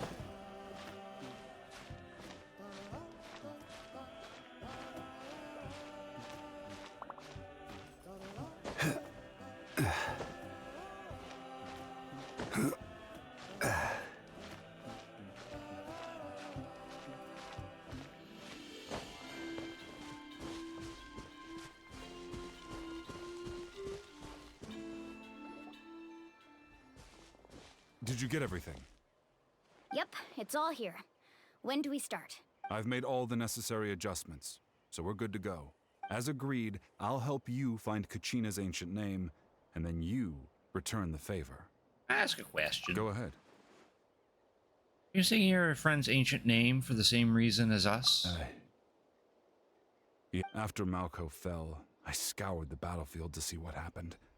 It turned out he wasn't bested by some impossibly powerful foe. He was dragged to his grave by the sheer number of enemies. If I had been there, I would have been able to sense the danger. I could have warned them not to advance. I've always blamed myself for what happened. But when you told me about Kachina, I realized there's a chance Malko might also be alive, fighting for survival in the Night Kingdom. But that happened several years ago, right? The Pyro Archon said all life within the Night Kingdom eventually becomes one with the Sea of Souls. There might not be much hope, but I still have to try. Malko and I promised each other, even if we never managed to root out the Abyss for good, we would fight together until the end. All right, let's get to it. I'll start searching for the conceptualized version of Kachina's ancient name. If you see any fragments scattered around the area, please collect them.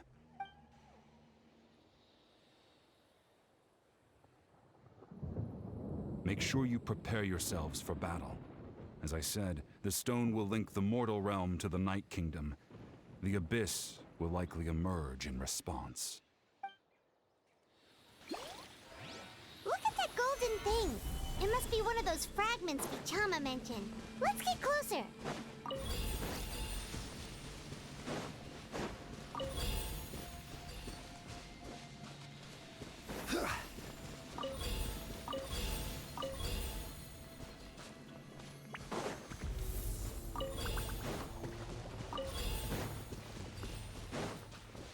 Whoa, monsters incoming! Watch out, everyone!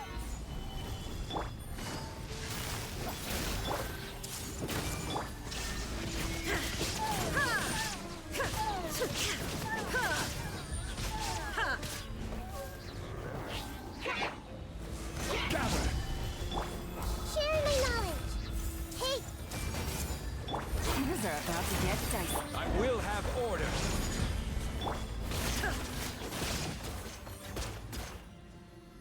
How much longer, Vichama? Not long! We're getting close!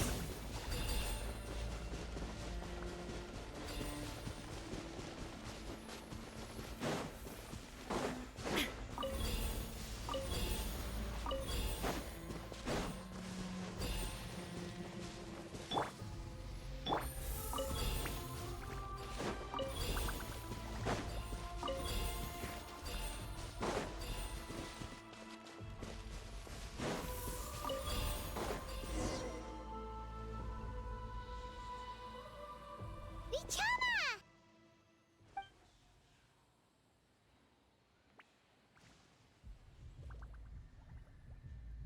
Quick! Take it!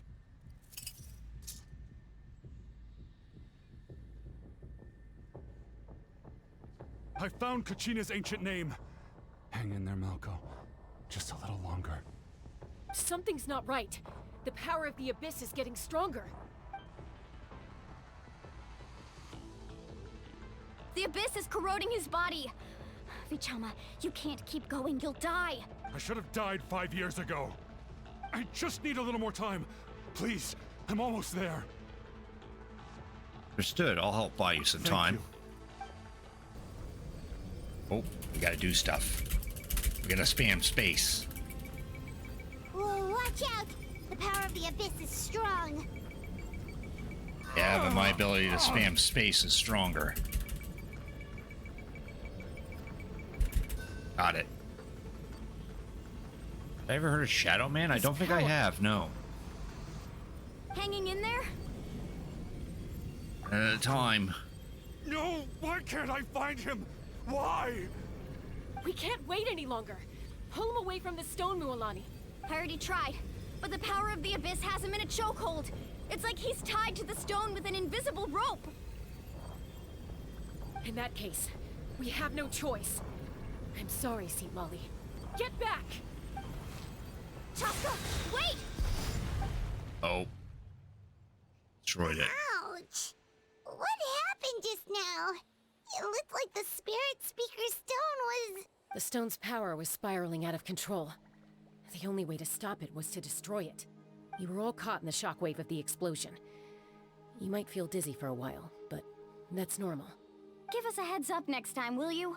You're lucky we managed to dodge it in time. I thought I said to get back. Yeah, barely a second before you made it go poof. Not everyone has your reflexes, Chaska. We were this close to getting dragged into the explosion. Okay, I'll be more careful next time. At least Kachina's ancient name is still in one piece. Wait, where's Vichama? Vichama! Vichama! I couldn't find Malco's ancient name. It must be completely gone by now. Once your ancient name disappears, there's no coming back. From the very beginning, I knew there was a slim chance, but still. And now... it's too late to save him. From the minute he left that day, it was already too late. Vichama. I'm sure he's heard enough condolences over the years. Let's just give him some space. Huh? What's that in your hands, Vichama? It looks like something's glowing. Huh? This is... The obsidian.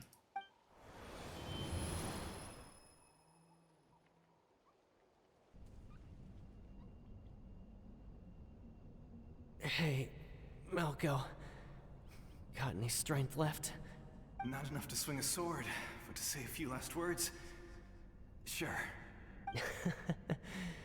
Too bad. No one will get to hear them. I never thought I'd actually die on this mission. Not that I'm afraid to die. It's just hard thinking about my mom's face when she hears the news. Guess I have something to be thankful for then. My parents died a long time ago. They won't have to mourn me.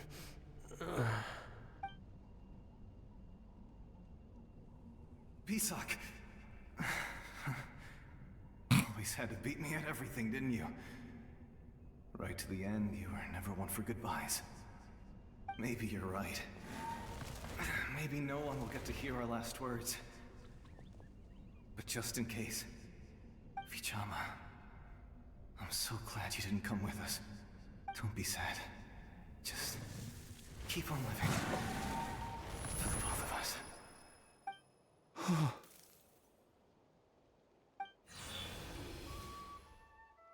The only memory. That? A memory? Seems like we were able to salvage something after all.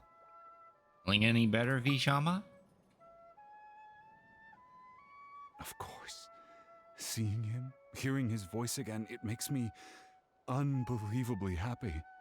But it also brings with it an even deeper pain. A deeper pain? Why? Malco was always the type to put on a brave face. But in that memory just now, his hands were shaking, and his smile was forced. For all these years, I regretted not being able to fight alongside him to the end. And now I know, at the end of his life, he was thinking the same thing. Vichama. I'm fine. Actually, I heard Chief Wyna wasn't really on board with your plan to go to the Night Kingdom. When you asked for my help, I hesitated too. I knew helping you find your friend's ancient name meant leading you one step closer to danger, but I also understood why you had to try. Everyone has regrets in life, but not everyone gets the chance to make up for them. Once allowed to fester, guilt strips us of our most valuable qualities as warriors. In that sense, we might as well choose the braver path from the very beginning. More courageous way? If I could do it all over again, I would have followed Malco to the front lines no matter what. Even with an injured leg, there were still things I could have done. That way, even if the outcome stayed the same, I still would have fought alongside him to the end. There are critical junctures in life, and if you don't seize the chance to act, there's no going back. That's something I had to learn in hindsight. But you're still at the crossroads of your journey, so I hope you can walk away without regrets. Thank you, Vichama. I feel even more determined now. Kachina will come back to us. I'll make sure of it. I promised I would find her, and I intend to keep that promise. That's good to hear. Strange. My body, it's... Once abyssal corrosion enters the body, a portion will fuse itself to your internal organs. Even though the Traveler possesses powers of purification, the corrosion can never be fully eradicated. Thanks to him, though, you were only briefly exposed.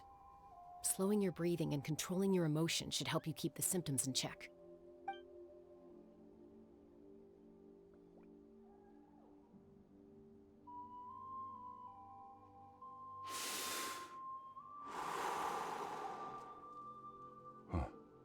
That does make me feel better. You seem very knowledgeable about all this. Just speaking from experience, that's all. Anyway, we've recovered Kachina's ancient name, so we're off to a great start. Let's get Vichama back to his tribe and tell Wyna the good news. Oh, and apologize for destroying the Spirit Speaker Stone. We had no choice, though, so he'll probably understand. Right? Probably.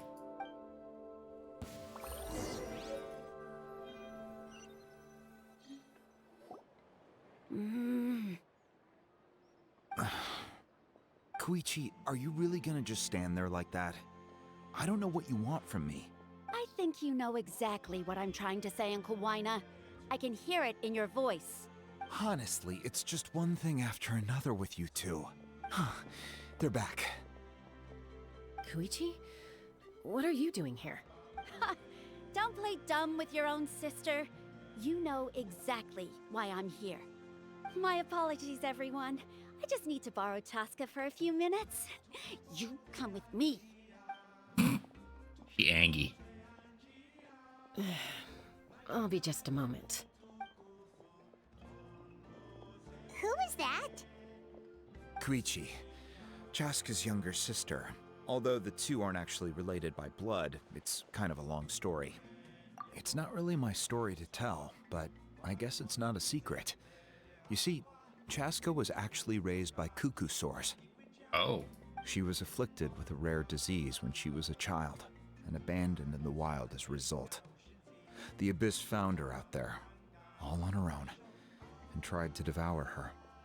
But in the end, all that did was trigger her will to live. That strength of will pushed her to survive. But it also planted a seed of conflict within her. Eventually, she was adopted by the cuckoo source. Wherever they went, she followed, getting into fights right and left. For some reason, Paimon can totally imagine that. Well, when Chaska finally returned to human society, it was Koichi's parents who adopted her. At the time, Chaska still had a habit of getting into fights, so Koichi was always taking her around, apologizing to everyone. Ah, I remember those days. One of those fights was definitely with me. But, you know, kids. You're fighting one minute and your friend's the next. Eventually, she found a way to rein in that desire to fight. And now she's who people call to resolve conflicts. She's known as the Peacemaker. It sounds like she still argues with Koichi, though. Don't siblings usually stop fighting when they get older? That's partly my fault. Koichi asked me to stop Chaska from doing anything dangerous, but you probably know by now, once Chaska makes up her mind, there's no changing it. Oh, I get it. No wonder you tried to talk us out of going to the Night Kingdom. Chaska even said that wasn't like you. I'm all for your adventure. You need to take risks when you're young, because by the time you're my age, you couldn't attempt something like that even if you wanted to. Better try now than live with regrets later. That's what I say. Still, I can understand where Koichi's coming from. In the end, nobody wants to sit back and let a loved one put their life on the line. Meanwhile... All right, it's just the two of us now. You have 1 minute to explain yourself. I don't have anything to say. You don't have to approve, but you should know I only do what's necessary. That attitude is exactly the problem. It's like you don't care. You try to sneak off to the Night Kingdom behind my back and then play it down as if it's just a trip abroad. Well, technically I am going abroad, right? Again with the excuses!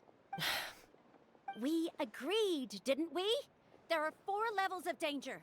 If it's not something urgent, you can only engage in level 2 danger and below. You can only go up to level 3 if a situation is so dire there's absolutely no alternative. But a trip to the Night Kingdom? If that's not a level 4, I don't know what is. And you were just going to sneak into the place without saying anything. I like her acting. What do you mean, sneak into the place? I always planned on walking in there with my head held high. You bought off Uncle Wina, didn't you? He promised me he'd stop you from doing anything dangerous. Oh, it's like he didn't even try. You feel like he went back on his word. What if I told you my mind was made up, and there was nothing he could have done? Not even by force. Oh, I knew it! So he did try to say something, but you didn't listen. This is important. If you were in my shoes, you'd make the same decision. You don't know that?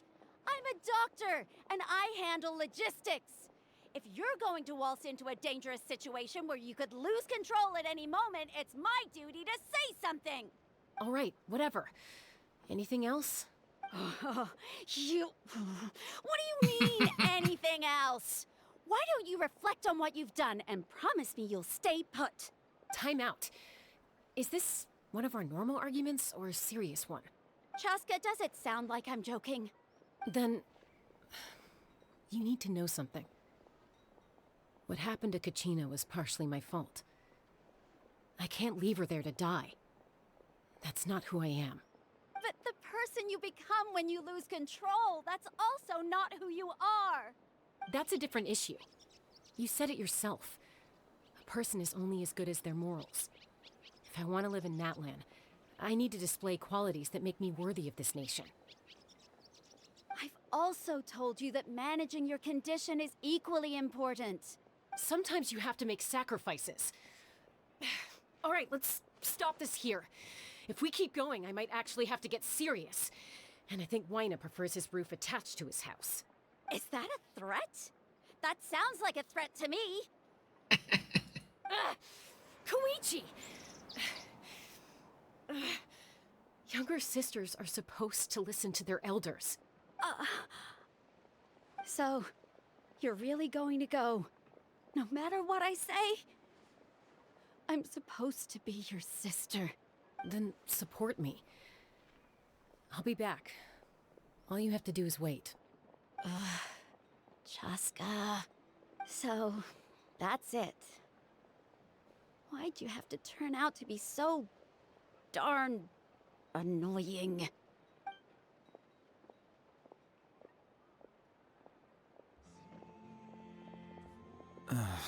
You two are something else. Something you wanted to say? I know you aren't related by blood, but you two sure are similar. Really? You know, I said that very thing to Koichi not too long ago, and she reacted the exact same way, down to the very tone of voice. It's not my place to get involved, but I will say this. Try to spend a little more time with your sister. You're tough kids. That doesn't mean you have to go it alone. Thank you. Anytime. All right. If you're done with the Spirit Speaker Stone, you might as well hand it over. According to Kinich, it's an important ceremonial artifact, so it'd be safer to keep it with me. About that... If only Tone Deaf Bard was here, he could have repaired it just like the Holy Liar. It might be in a few more pieces than you remember. Huh? Explain the sequence of events to Waina. And here it is. I see. Sounds like it was an urgent situation. If someone's life was on the line, then you had no choice. Still, Citlali's going to be a nightmare to deal with now that you've broken her stuff. I'll explain everything to her later. Stay safe out there in the Night Kingdom, okay? I'll wait here for your safe return.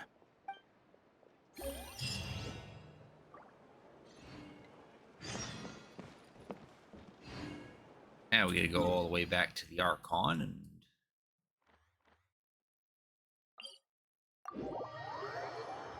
give her Kachina's ancient name.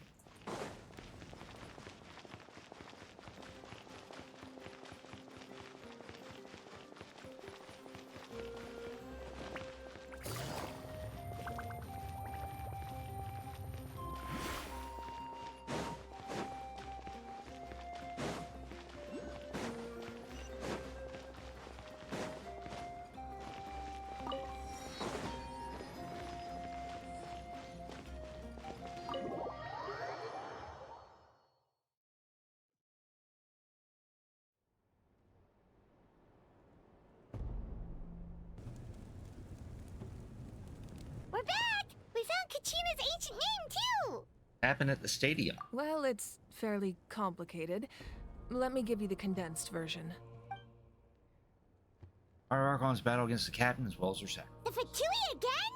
We can't go anywhere without them causing trouble. But what if the Fatui finds out you've lost your power? Won't they try to take advantage of the situation? That's why it has to be our little secret. No one else can know, or we're asking for trouble. Look, I wish I could offer you some sort of consolation, but I won't lie to you. With multiple factions closing in, there's nothing comforting about the situation we're facing. Still, all you need to do is focus on your goal. You can leave the complicated matters to me. I can also step in on the Pyro Archon's behalf. There's a limit to what I can accomplish, but I'll help you however I can. There's no need to be so modest, Yan-san. Your incredible strength has long been a well-known fact. You're the pride of your tribe. Archon, I'm sorry about before. You have so much on your plate, so much that you have to worry about. But all I could do was focus on my own feelings. You have nothing to be sorry about.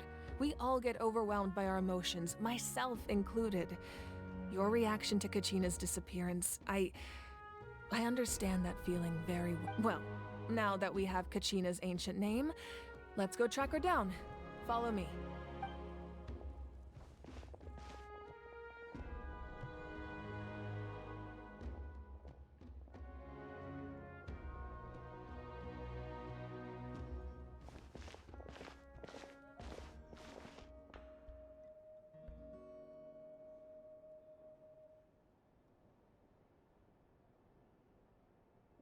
What is this place? Hey, isn't that Atea's talisman? Good eye. This is where I store all the various mementos I've collected. Whoa. I've never seen this place before. There's so many things in here. It looks like there are items from every tribe. Collecting them must have taken a lot of effort. I suppose you could think of it as a hobby of sorts. In Natlan, everyone grows up listening to the stories of heroes, and physical items do a far better job of preserving those stories than our own memory. Now, I still have some preparations to make for the ceremony, so feel free to take a look around in the meantime. If you're curious about an item, I'm more than willing to tell you about its origins. All right, we'll have a look.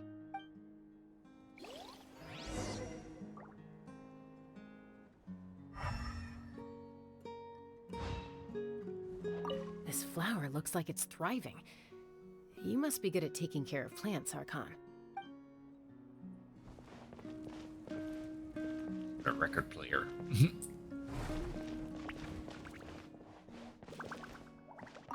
This fishing basket looks familiar.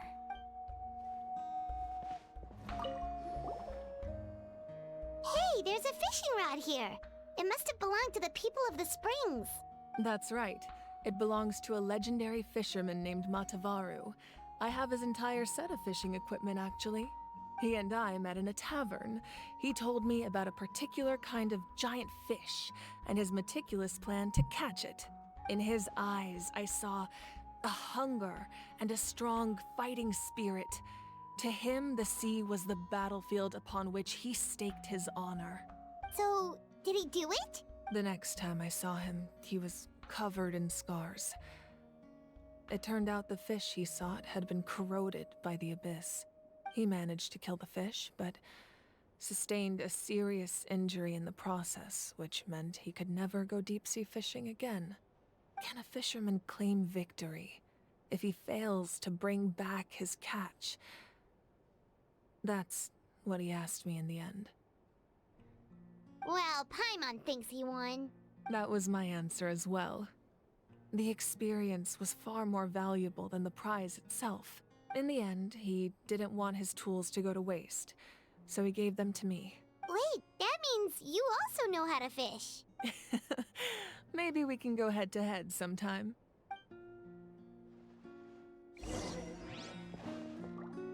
And we promptly climb on top of the fishing equipment.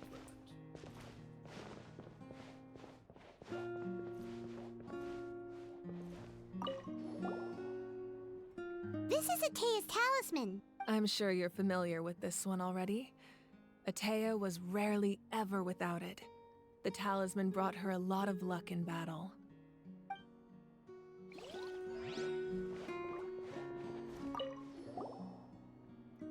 There are so many jars and potions around here.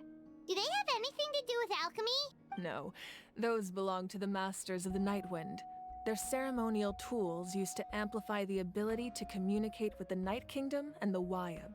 Yamaya is an expert in this field, and she taught me a lot. Even though she appears stoic and serious, she actually has a keen sense of humor.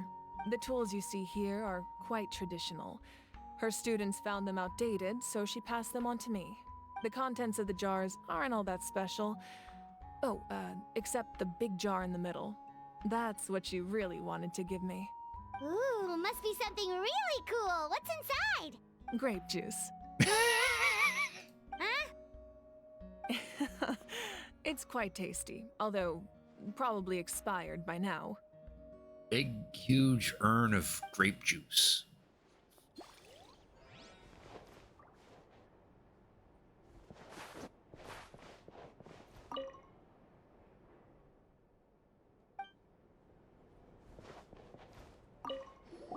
Ooh, a belt. Whoa, that belt is bigger than Paimon's head! The Collective of Plenty are known for their bodybuilding competitions and contests of strength. This belt is a symbol of great honor within the tribe. The association with strength might also have been the reason the original belt was extremely heavy. It was difficult for even 2 people to lift. Oh, I see that. Give me a sec. Oh, well, since I actually had to change. I appreciate the redeem. And even if a warrior had the strength to put it on, wearing it for any length of time would still leave them gasping for breath. Sounds like it. So the owner of the original belt, Kitera, commissioned a craftsman to make a copy identical in appearance but far lighter in weight. That is the belt you see before you. He would often wear this version when training in order to protect his waist. Or he made a lighter version so he could wear it all the time and show it off.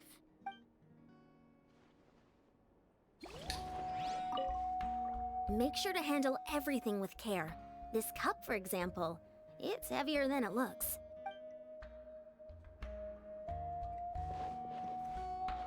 Here's everything we can actually look around here.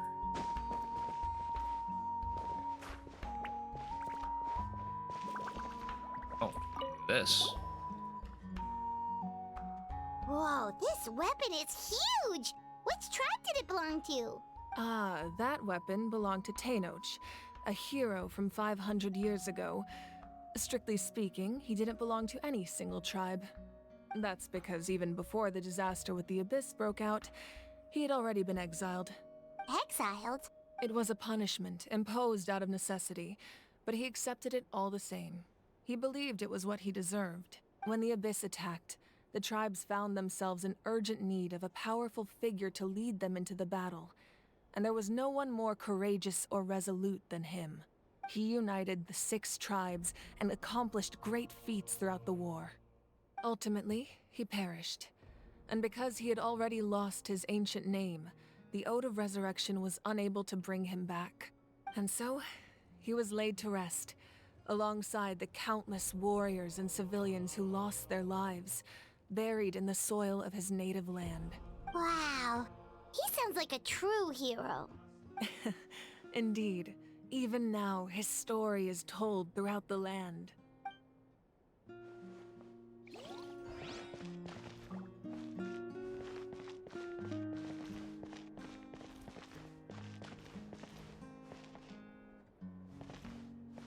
Wait, I want to see the picture.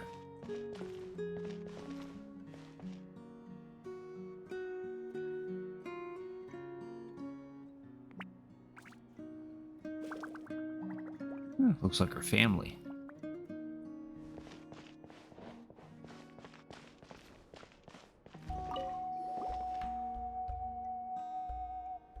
The powder still needs some time to settle, so let's wait a little longer.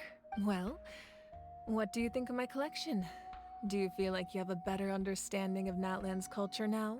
Yeah, if each item represents a different story, seems like Natlan's really been through a lot. Does every item hold a special memory, just like Atea's talisman? That's right. The items in my collection actually serve a similar purpose to the ancient names passed down among the tribes. They demonstrate the true shape of time. The shape of time? Most people perceive time as a linear concept, almost like a straight line that can only move forward. We cannot change the past or predict the future.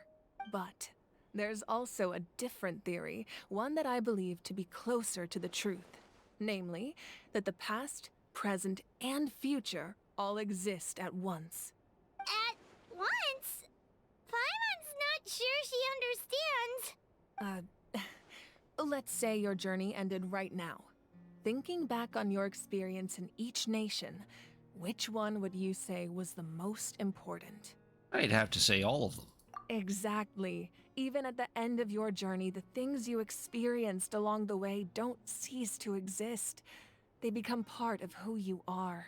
Take out a portion of that journey, and you would likely make very different decisions, and eventually arrive at a very different destination. The future is the same way. It exists even though it has yet to come to pass. We just lack the means to perceive it. Of course, there are those with the power to foresee the future. They simply call it by a different name. Fate. You're quite familiar with that concept, I would imagine. That does kinda make sense. The future hasn't happened, but already exists. Humanity excels at living in the present, but too often we forget the past and neglect the future. So ancient names record the While past. the pilgrimage and the Night Warden Wars lead us to a better future. Only by uniting the people of Natlan across countless eras can we fight back against an enemy as formidable as the Abyss. To come up with such a set of rules, the first Pyro Archon must have possessed a level of insight I can only imagine. First Pyro Archon created the rules of Natlan. That's correct. At first, he was a mortal man with no special power. After he ascended to the Divine Throne, he used it to borrow power from the heavens and establish the rules of Natlan. Now it has the has a word here above heavens, Renova. Namely, a framework through which ordinary people can ascend to Archonhood.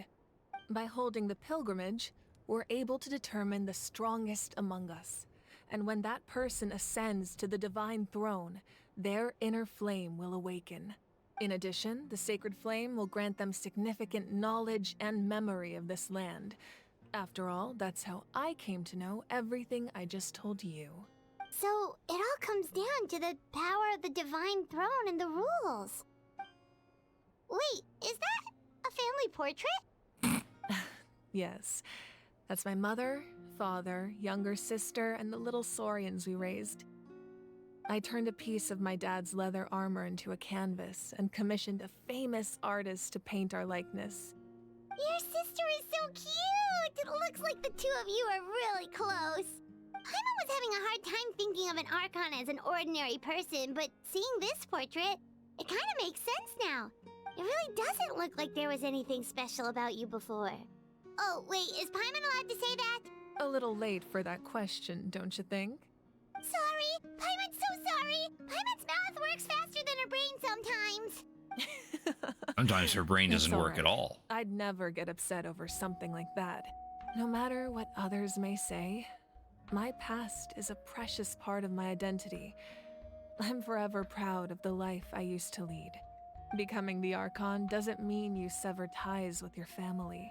The position just comes with a lot of responsibilities, so it impacts how often you get to see them.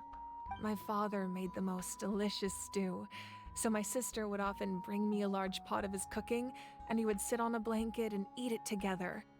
One time, we didn't close the door securely, and the saurians we were raising ran into the room and knocked over the entire pot. My sister immediately burst into tears. The two troublemakers were going for the meat, but when they saw my sister's distress, they froze on the spot. I still remember the way they laid there, sulking like a pair of children, even after making such a mess. It was frustrating, but in the end, all I could do was comfort my sister and move on. Wow.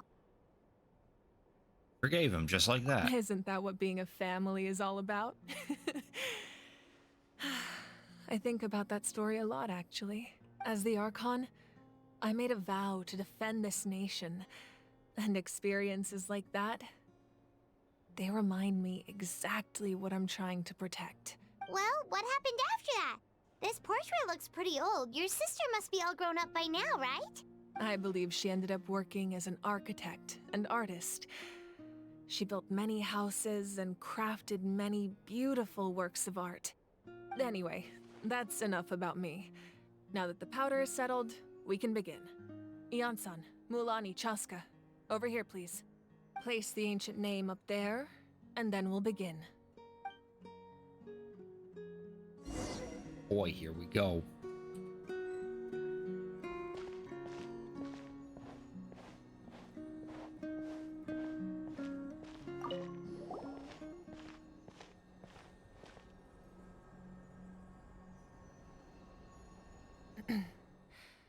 Surely as the echoes of life resound through heaven and earth, so too shall our stories remain eternal. Ancient name, take fated bearer. Allow her to answer our call. I smacked the mic. Sorry.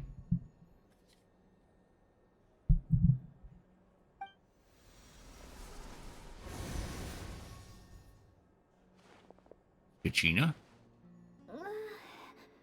Am I hallucinating again? Kachina, are you okay? Huh? I'm not seeing things, am I? Is the Abyss playing tricks on me again?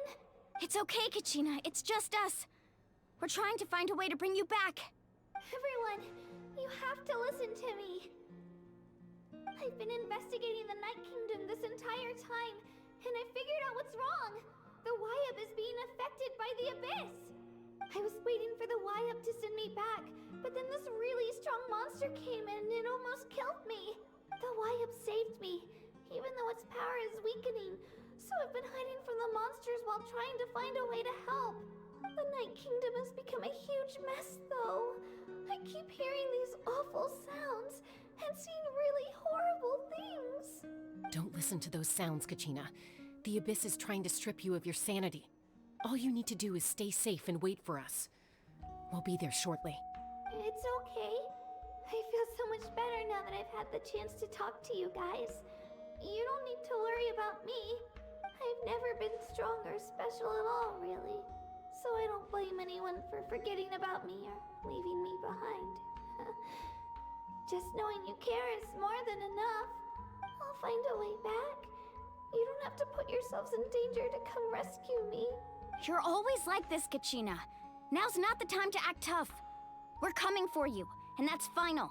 I don't know what lies the Abyss has been feeding you, but I'll tell you something right now. Nobody here sees you as a burden. You're a victor of the Night Warden Wars, a hero of Natlan. All you need to do is wait for us to rescue you, and you'll get all the applause and recognition you deserve.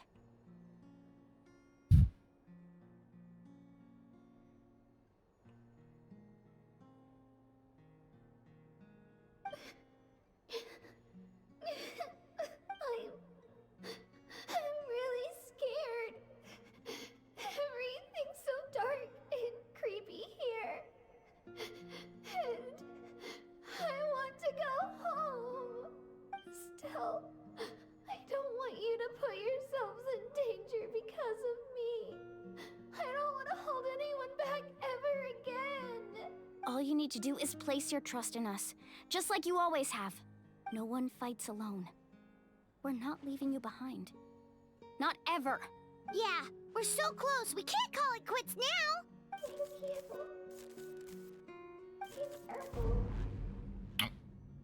Looks like we've lost contact. Now comes the most dangerous part. You have to traverse the Night Kingdom in your physical form. You cry too, if you want to, Knight. This entrance to the Night Kingdom was left behind after an abyssal invasion. Even a brief amount of time inside could expose you to corrosion. I know. I'm prepared for that possibility. All right, then I wish you all the best. I'll tell Koichi to be ready just in case. She's very experienced in dealing with abyssal corruption. That face you just made. Don't tell me you two got into another argument. No, I just feel bad for creating more work for her. I'll go with them too, Archon. The more people, the stronger the party. Thank you so much for your help, everyone. It really means a lot that you're willing to brave these dangers with me. There's no time to lose, so let's get going. Now That's that some I've good lost crying, my Knight. power, I won't be able to provide much practical support. But I can still keep an eye on the situation from here. Eon-san, I know it's unlikely, but if you encounter a situation you can't handle... That won't happen. I hope not.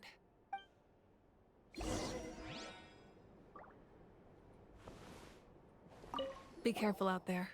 I'll observe the situation from here.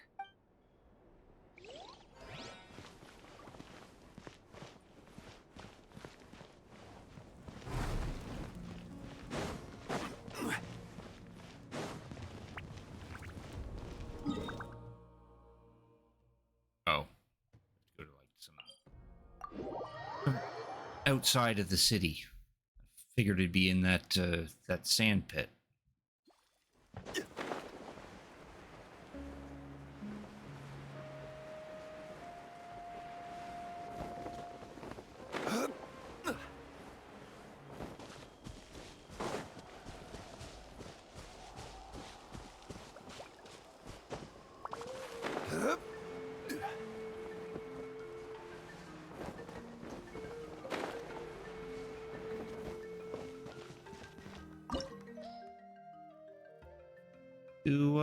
domain.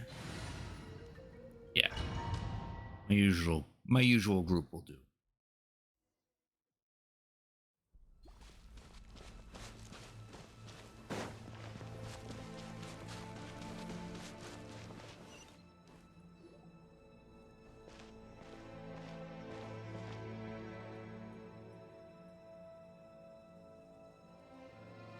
So we're underneath Natlan right now? It looks nothing like Paimon was imagining. That's because in the distant past, Natlan was home to an incredibly advanced civilization ruled by dragons. Humans only established their own society after the fall of the dragons.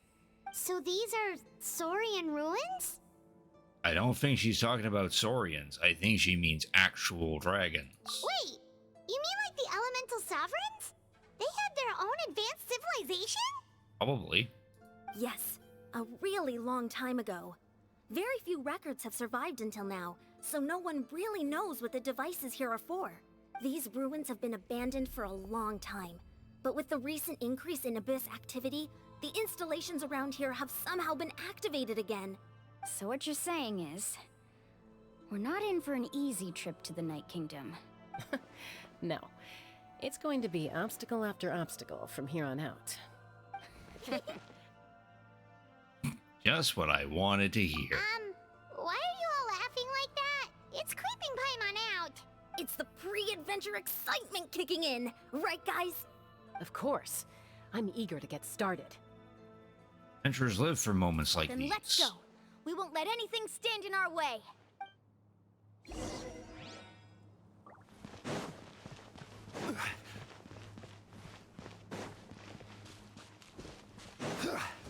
Seems like the road ends here. How should we get across? As a professional trainer, I think you could stand to build up your endurance, Paimon. Professional trainer? Paimon thought you were a warrior from the Collective of Planning. Well, that goes without saying. But I actually work as a sports coach. I provide professional guidance for many of Natlan's popular sports. And I don't just mean physical training. I design nutrition plans as well. Ah, so basically no sugar, no soft drinks, no grilled meat. Yeah, we'll be here all day if you list them out one by one. It's much faster to just focus on what's good for you. Such as? Vegetable juice. Want some? You know, Ian-san, Paimon feels like the two of us might not see eye to eye. Drink your vegetable juice, Paimon. We've fought them before. Let's go. Show no mercy.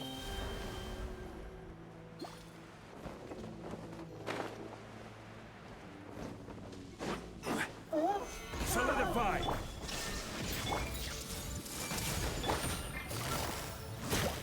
Quietly now. Gotcha.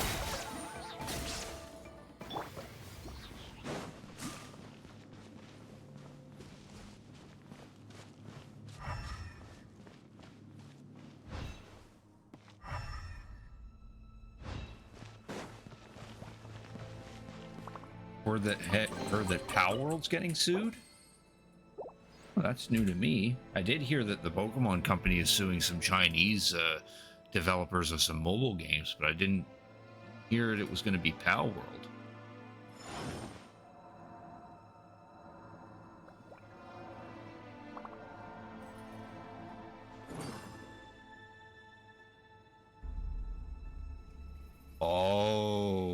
Oh, Nintendo's actually going after it. Oh, I see. Oh dear. Osmanthus wine tastes the same as I remember. But where are those who share the memory?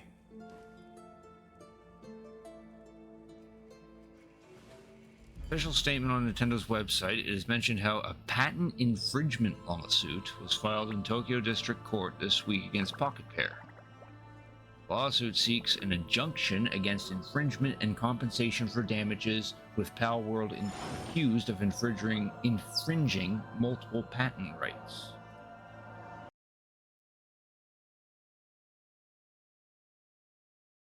So in other words, Nintendo's actually suing them for not necessarily copying Pokemon in general, but just like, oh no, by copying Pokemon in general. Because Pal World is kind of like a monster collecting game of some sort.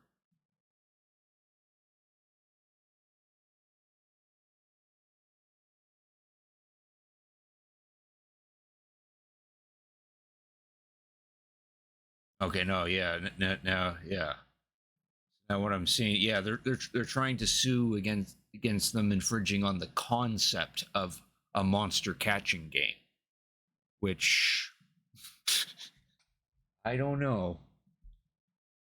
I'm reading the first comment on Nintendo Life's article about it, and the person here says that they want the Pokemon company to lose badly because you can't patent or copyright a concept.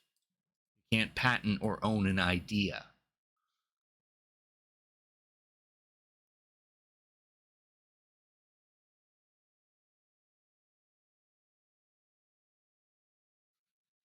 And another comment here is saying, filing a lawsuit randomly 9 months after the game came out is such a Nintendo thing to do.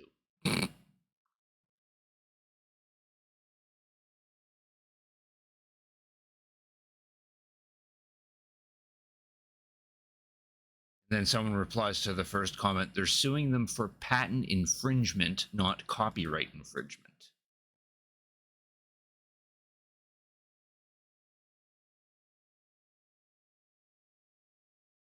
Curious distinction that makes someone wonder what evidence Nintendo and the Pokemon Company found to warrant filing such a lawsuit. Yeah, this is pretty weird.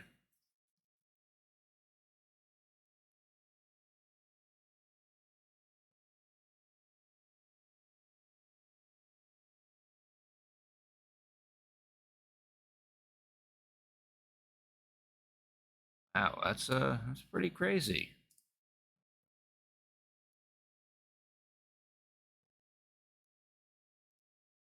Curious as to how that's going to develop.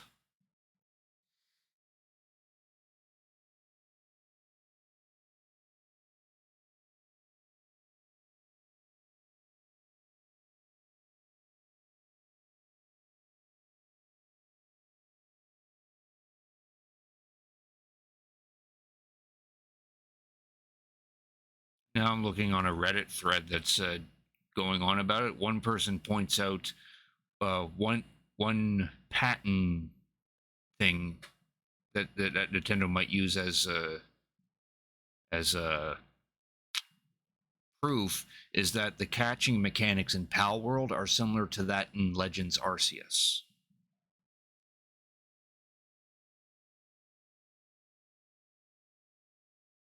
That might be one. That might be one piece of proof they might use, if it even is legitimate proof to begin with.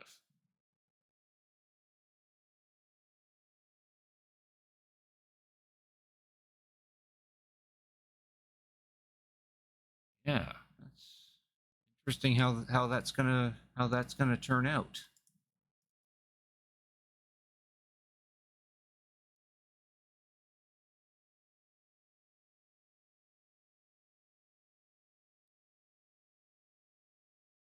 Right now, Nintendo will sue. To be honest, I wasn't really expecting Nintendo to actually take any legal action against Pal World, but I guess they found a way. Imagine how much money their lawyers make. Nintendo's lawyers? Oh yeah, yeah, because Nintendo either wins their cases or they just drag it out long enough so that the cost of trying to maintain the lawsuit on the defendant's side becomes too much for them. Then the case just gets dropped in Nintendo's favor or something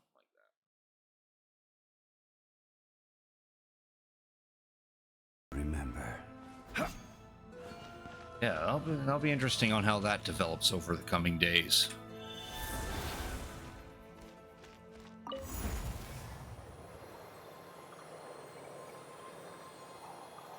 Whoa, the place we need to go seems really high up.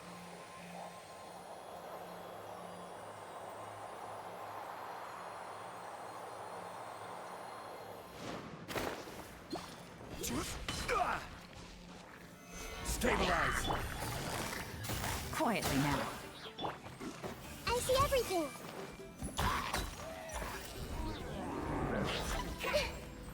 Order guide you. Game's up. Time's over. Everyone hold hands.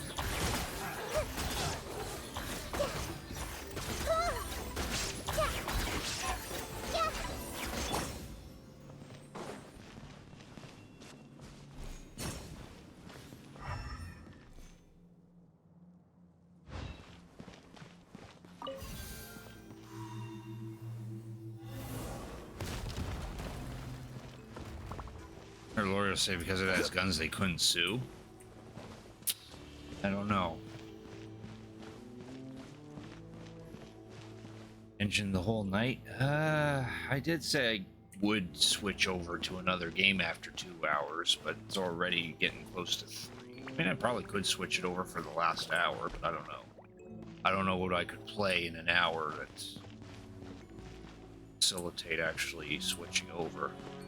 Probably at this point, I'd rather stick with Genshin just so I can get as much progress into this main story as I can. Octopath? No, I'm not playing Octopath Traveler Knight. I will play that sometime like next year or something when I'm in the mood to play a JRPG that I have not beaten yet. I already got enough games on my plate as is.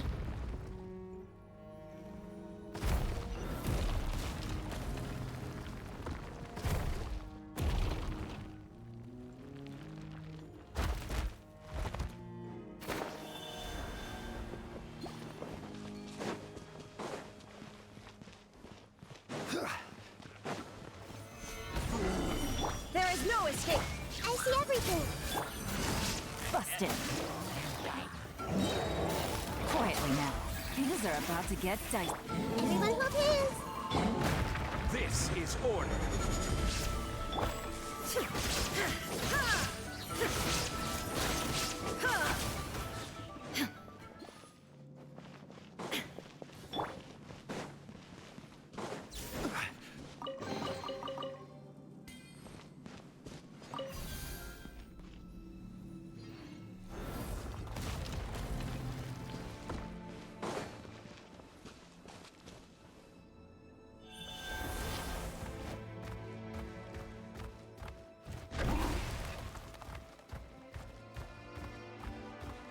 This is the final stretch. We just need to climb up, and we'll be there. Nothing to it. Easy for you to say.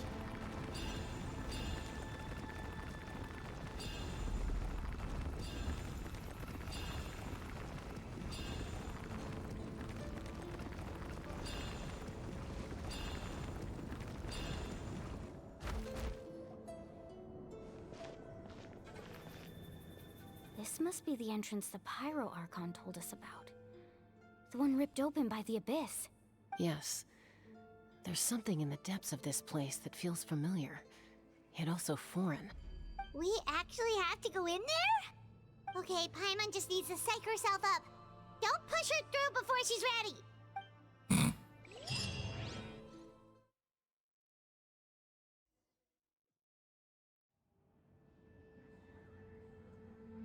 Hey! You don't have to drag Paimon! You're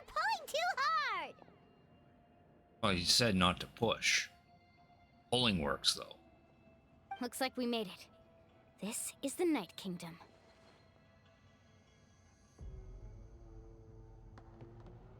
I wouldn't go here on a vacation, but I would pay it a visit. It looks so different from what I imagined in the stories. Abyssal energy everywhere. That overflow of energy is probably what trapped Kachina here in the first place. From this point forward, everything we know about the real world no longer applies. Anything can happen here. Paimon's more worried about how we're gonna make it out. We obviously can't go back the way we came. Do you see that patch of light on the ground? It's shining down from that fissure in the sky. Oh yeah, right in front of us. So that's coming from up there? Oh, it's so high up. Did we really fall that far down? Just like I said, our real-world knowledge doesn't apply here. We fell all this way, yet came out completely unscathed. If this was the real world, we'd have to climb our way back up to the entrance. But here, all we have to do is stand underneath the light and offer a prayer. That's it? Don't try it now. Right, we still got a job to do. So that means all we need to do is find Kachina and bring her to this location. Exactly. This light is streaming in from the real world. It's a link between the two realms. The terrain looks difficult to navigate, and the visibility's not great either. How are we supposed to find Kachina in these conditions? Yeah, these floating black things don't look super friendly either. Those are all manifestations of abyssal power. Be careful. Ghost! A talking ghost! Calm down, I'm here to help. You're the ones who helped Vichama, right? Wait, does that mean you're... Yes, I'm Vichama's friend, Malco. I was completely lost to this realm until I sensed a mysterious power calling out to me. It's like it was seeking me out, attempting to reassemble the pieces of who I used to be. Of course, it could only do so much. I'm sorry I can only appear before you in this imperfect form. No, we should be the ones apologizing. If the Spirit Speaker's stone hadn't become corrupted by the Abyss, we could have done much more, but we had to destroy it. Otherwise, Vichama and his tribe would have been in danger. Of course. Thank you for protecting him. I never imagined that, even after all these years, he'd still take such a risk for me. Under the power of the stone, it felt like our souls were connected. Turns out even our regrets were exactly the same. Whether in triumph or death, you want your best friend by your side. Exactly. That may not be in the cards for us, but it's not too late for you. You're looking for a young girl from the Children of Echoes, right? She's being chased by an embodiment of abyssal power. I'd like to help her while I'm still in this form, so follow me. Be careful. This place has been severely corroded by the Abyss. Paimon didn't realize it had gotten this bad. It's like a seething volcano ready to engulf our world at any moment. Ouch! Get back here. You can't. Stick close to me.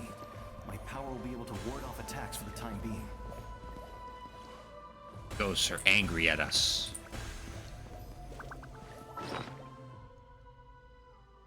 Easily recovered by eating food. We won't be able to keep this up. Let's try another route. This way.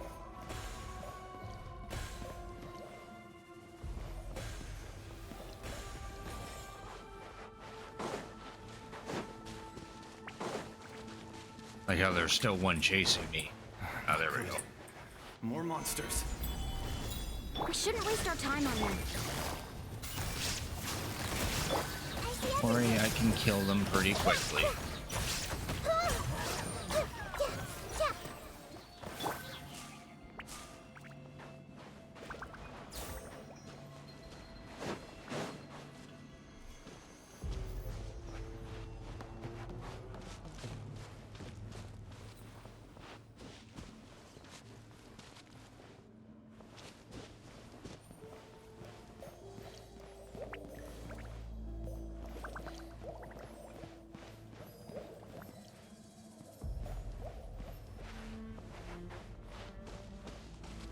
Oh, Paimon can't see anything.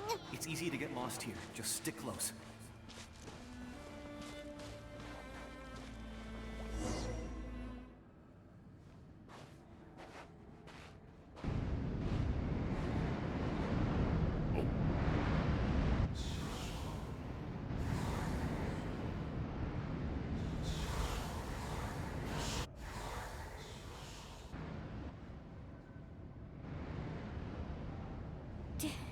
Did you hear that? What? Never mind. It was probably just my imagination. Don't scare Paimon like that! I heard it too. It was a voice from the abyss. What did it say? Doesn't matter. It certainly doesn't harbor good intentions.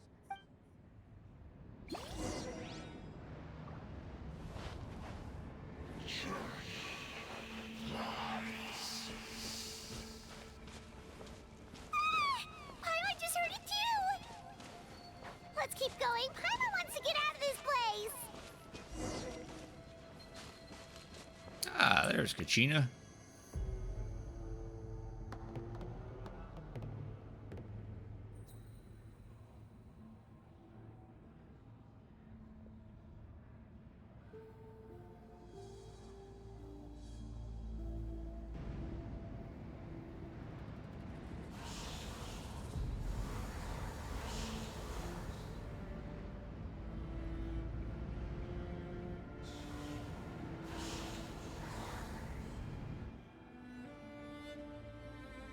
We're here, Kachina! Oh, honey? You made it! Looks like our reunion will have to wait until we take care of these monsters. Good idea. Let's go!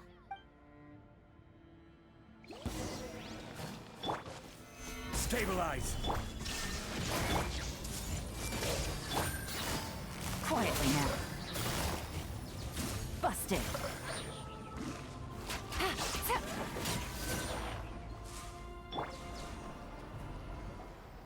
You're here. You're finally here. Thank you so much. That monster can appear from anywhere. It almost caught me a bunch of times. The Wyap's power helped keep me hidden, so I just tried to stay out of sight until you got here. Had a girl. You did so well. And most importantly, you weren't hurt. Should we start heading back then? Actually, I have a request. Will you come visit the Wyap with me? I can't exactly put it into words, but something's wrong with the Ode of Resurrection. And I know it has something to do with the contamination from the Abyss. That was the Pyro Archon's theory as well. Everything we've seen here certainly seems to back it up. In the Night Kingdom, there are 6 main totem poles representing the Wyap of each tribe. You can think of them like the body of each Wyap. Additional totem poles, like the ones around here, serve as proxies to which the Wyap can extend their consciousness. There are countless proxies scattered around the Night Kingdom. Through them, the Wyap can extend their consciousness over the entire realm and track down souls no matter where they roam.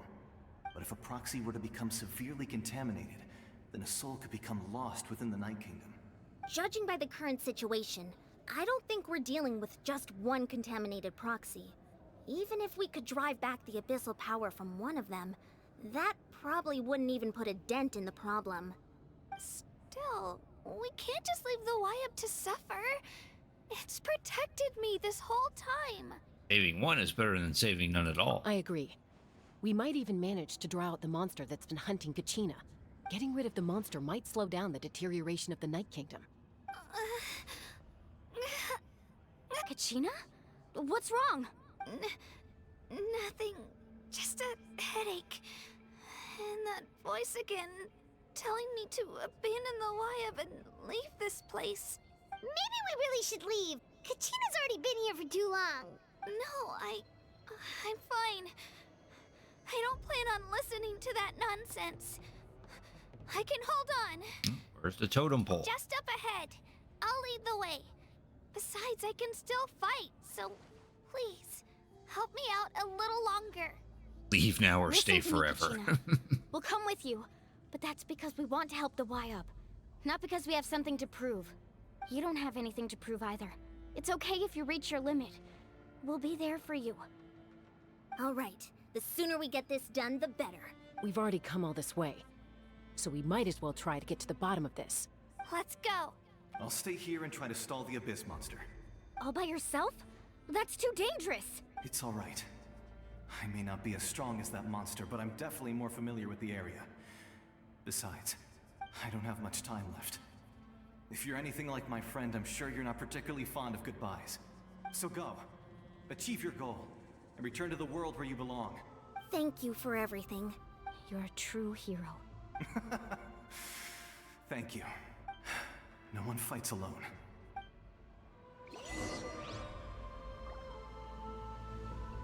Does your head still hurt? Let me help you walk. I'm fine. You should know I'm made of stronger stuff than that.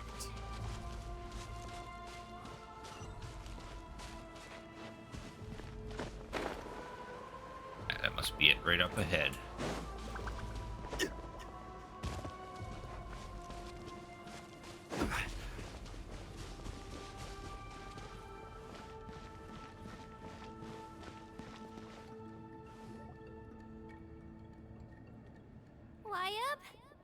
Wyab! I'm back! My friends and I are here to heal you. Wyab, can you hear me? Wyab? So we were right. The contamination is already too severe. It's preventing the Wyab from answering our calls. All right, get ready, everyone. Time to purge the abyssal energy from this place. I'll help too. Careful. We've got company. An abyssal lector. Already? You really think that puny soul could slow me down? Courage in the face of futility is pure folly. He tried to get in my way, so I disposed of him. You killed Malcolm? He's already dead, though. He would have dispersed with or without me. Rather than worrying about him, I would urge you to focus on yourself. You may have defeated others of my kind in the past, but underestimate me now, and it will be to your peril. You're the one behind all this? No. The power of the Abyss is intoxicating. The destruction it seeks captivates like a masterful work of art. I strive only for the opportunity to see it up close. I thought this naive little girl was an exception, but it turns out humanity is full of lambs willing to offer themselves up to the slaughter. That is the tragedy of your short lives. You understand nothing of all-encompassing power. Ancient names, pride, friendship, all empty ideas invented to give you a false sense of self-worth. They possess no power at all. The Archon created those grandiose ideals out of pure selfishness. Anything to avoid sharing power. Anything to avoid handing over the primordial gift to ordinary people like you. Don't believe me? Then ask yourself, why is the Archon strong beyond measure, while you, Kachina, remain so pathetically weak? Kachina, give me your hand.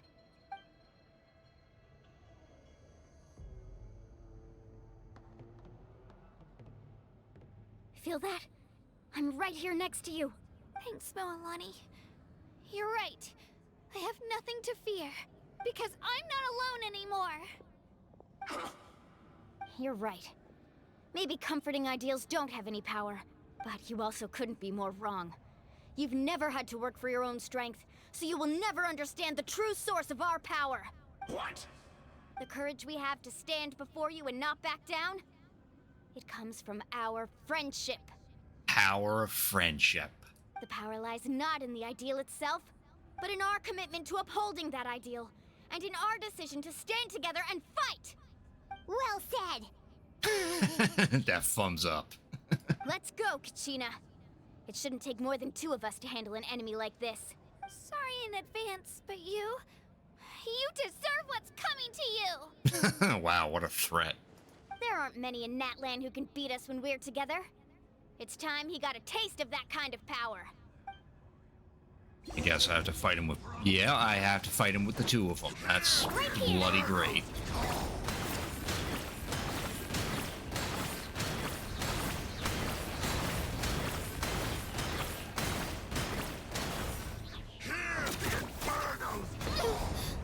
Yeah, I totally wasn't in that.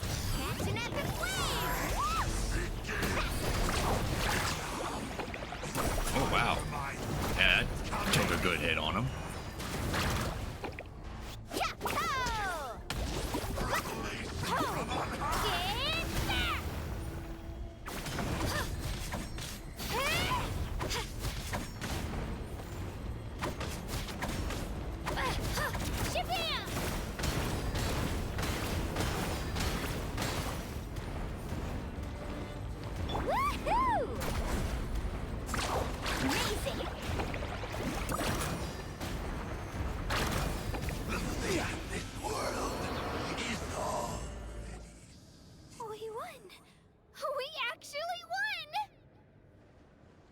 Nice job. Turns out he wasn't any stronger than the ones we fought in the past. That's what he gets for underestimating you two.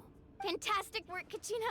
Absolutely fantastic. This makes me so unbelievably happy. Hug. I'm happy too, Mualani. Together we really are unstoppable. Huh? What's happening? Ancient name. My ancient name is glowing? But I thought I didn't bring it with me. It's probably a projection from the real world. But that doesn't explain why it's glowing all of a sudden. Wait, does that mean you're...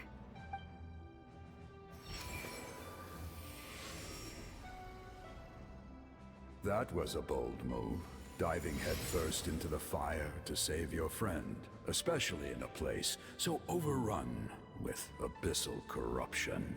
Still, seeing you pull it off was really something.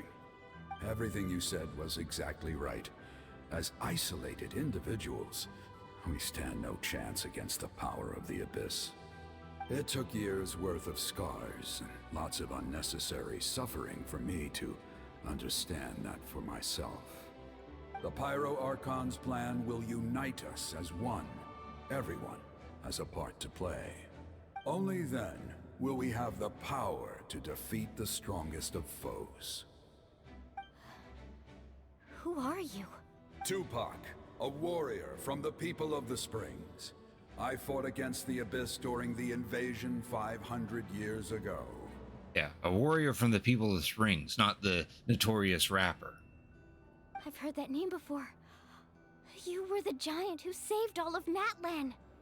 Since you were able to awaken my words from your ancient name, that means you have fully embodied the aspirations of the Wayab. Under the name Umoja, you shall unite the tribes and save Natlan from its impending doom. Me? As long as blood still runs through your veins, even the tiniest spark of steel against stone can ignite a flame. Its blaze will become one with our vision for Natlan. Even amid everlasting darkness, our bonds remain eternal. Fist bump.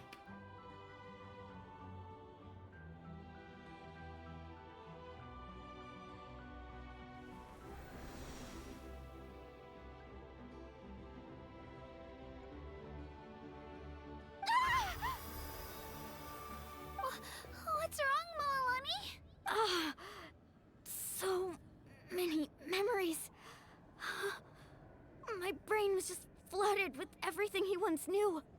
So that's what happened. What do you mean? Did you just figure something out? 500 years ago, they foresaw the very crisis we're facing now. Efforts to save Natlan started all the way back then. We can go over the details once we get back. We shouldn't linger here longer than we have to. I mean, you already know about this whole I thing? know bits and pieces, but I had no idea Mualani was also part of the plan. This sounds like something that's going to need a lot of explaining. Let's focus on saving the Wayab first.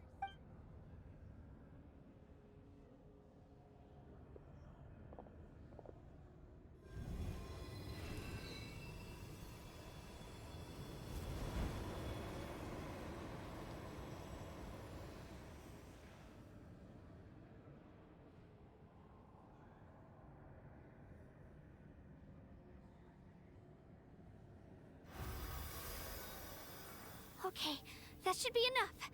Wayab? Wayab? Can you hear me? I hear your voice, Kachina, my dear child. Great. Well then, I'm afraid it's time to say goodbye. I just wanted to make sure you were okay before we leave, but we can't afford to stay here any longer. I was going to ask why you bestowed an ancient name upon someone like me, but it's okay. I'll keep searching within myself for the answer. I'll never stop trying to improve my strength. One day, I'll live up to the hero you saw in me. You are already an outstanding child in my eyes, Kachina. No matter what happens. Huh? You are all my most beloved children. It has always been my honor to protect and nurture you.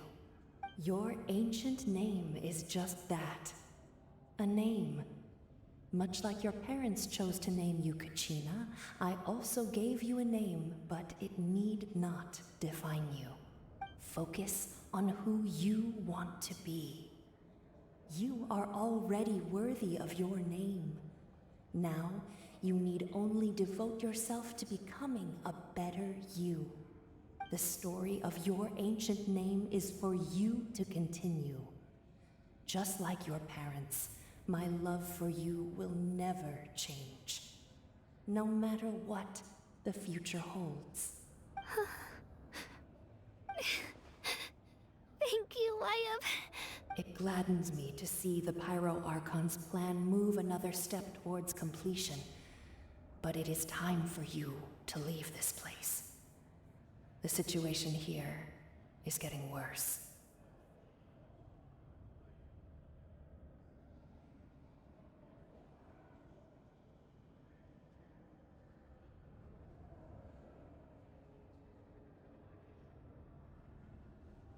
Go now, my children. Save Natlan on behalf of all you hold dear. I know we've never met before, Wyatt, but I just wanted to say thank you for encouraging Kachina. It was exactly what she needed to hear. Whoa! What's going on? An earthquake? We're out of time. It's the power of the Abyss.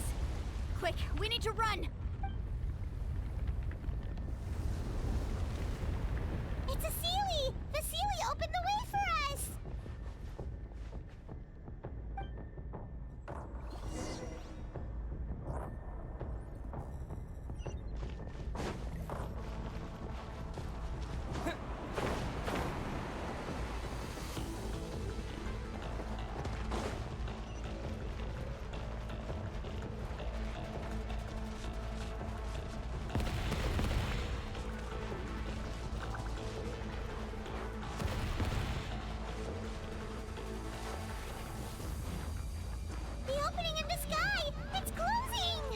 To hurry, or we'll be stuck here.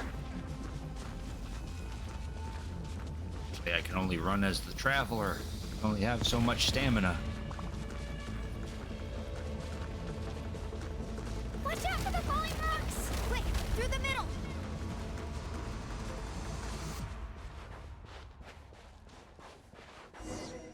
Okay. Oh, cutscene. We'll never make it!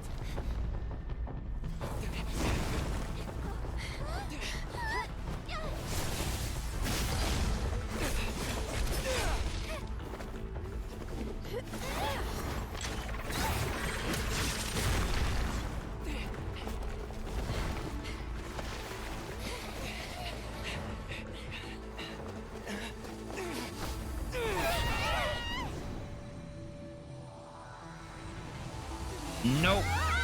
Swing and a miss.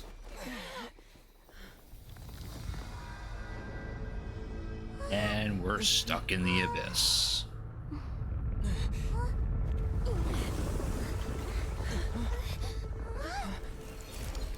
Oh, or not.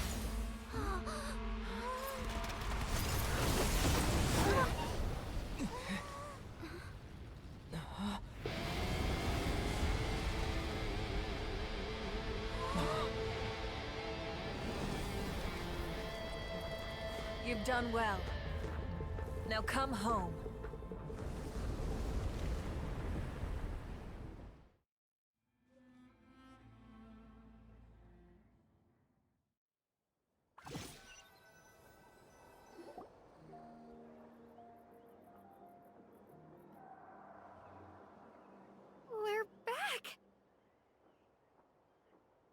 Pyro Archon saved us.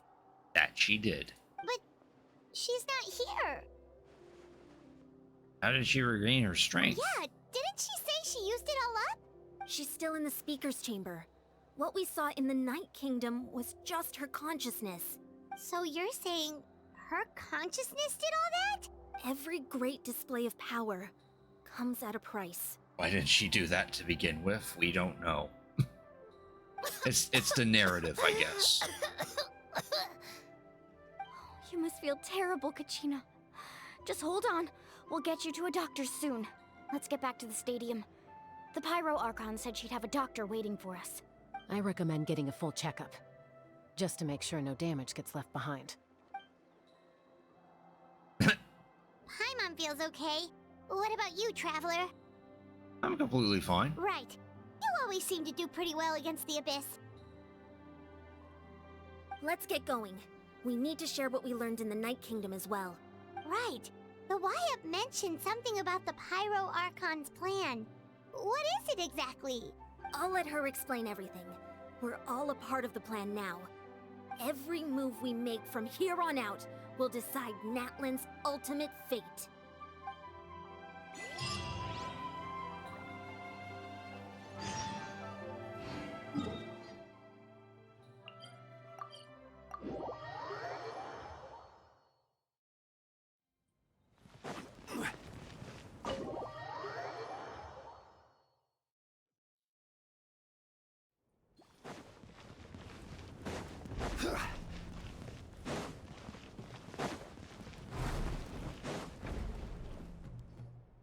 Huh.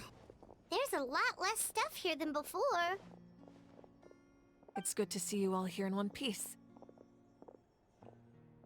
I know you must have a lot of questions, but let Koichi check you over first.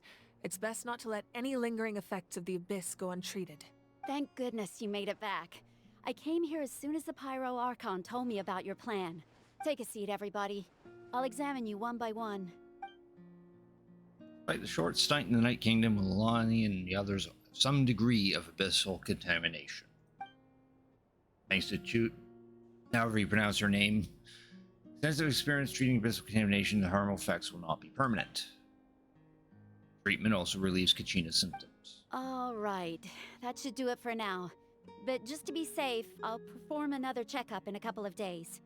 I have to say, though, I've never seen anyone react to the Abyss like you, Traveler. It's like you're completely immune to its power. He always has been special like that. He can even purify its power. Wait, now that you mention it, Paimon doesn't think she's affected either. We don't know why, though. Given the current situation, that ability will likely play a great role in the events to come. Of course. I still have patients to see, so I'll head out. Thank you, Koichi. Koichi. All right, all right. We might not see eye to eye, but we both had good intentions. Just give it time. I'm sure we'll figure things out between us one day. Yeah. All right. There's so much to discuss, I don't even know where to begin.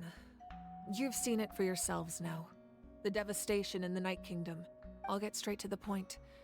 Natlan is on the verge of destruction. We already knew that. It's very possible our nation has less than a year before total devastation. Less than a year, okay. Huh? No. That can't be true, can it? That's right. But I've only ever disclosed that fact to the handful of people working with me to save this nation. Our looming destruction is not a recent development, but the inevitable conclusion of the disaster the Abyss initiated 500 years ago. Mualani told us a little bit about that. 500 years ago, all the nations of Teyvat were invaded by the Abyss. Unlike the other nations, Natlan never had stable and deep-rooted ley lines, so we suffered the worst of the invasion. The battle against the Abyss was exceedingly long and brutal. In the end, victory came at the cost of our civilization and countless lives. Even then, it took centuries of solving the disasters caused by the Abyss to finally achieve the peace we know today. And still, this is but a superficial victory. The forces of the Abyss have merely been driven back underground. Their threat to Natlan remains as real as ever. never have guessed. The problems plaguing the Night Kingdom are all the more complicated because that realm is essentially functioning as Natlan's ley lines. Immediately after the war, our calculations estimated that we would have a maximum of 500 years before the Night Kingdom was completely lost to the Abyss. But at that time, we were a nation of the destitute. Our people no longer believed in victory, nor did they hold hope for the future. Our civilization was dying, our faith crumbling, and the line of power passed down from the Wyab nearly severed. If we didn't bring the nation back together, it would be foolish to even dream of defeating the Abyss in the future. So, the Archon had a long and involved discussion with the heroes of each tribe, and finally came up with a 500-year-long plan to save Natlan. So that's what happened.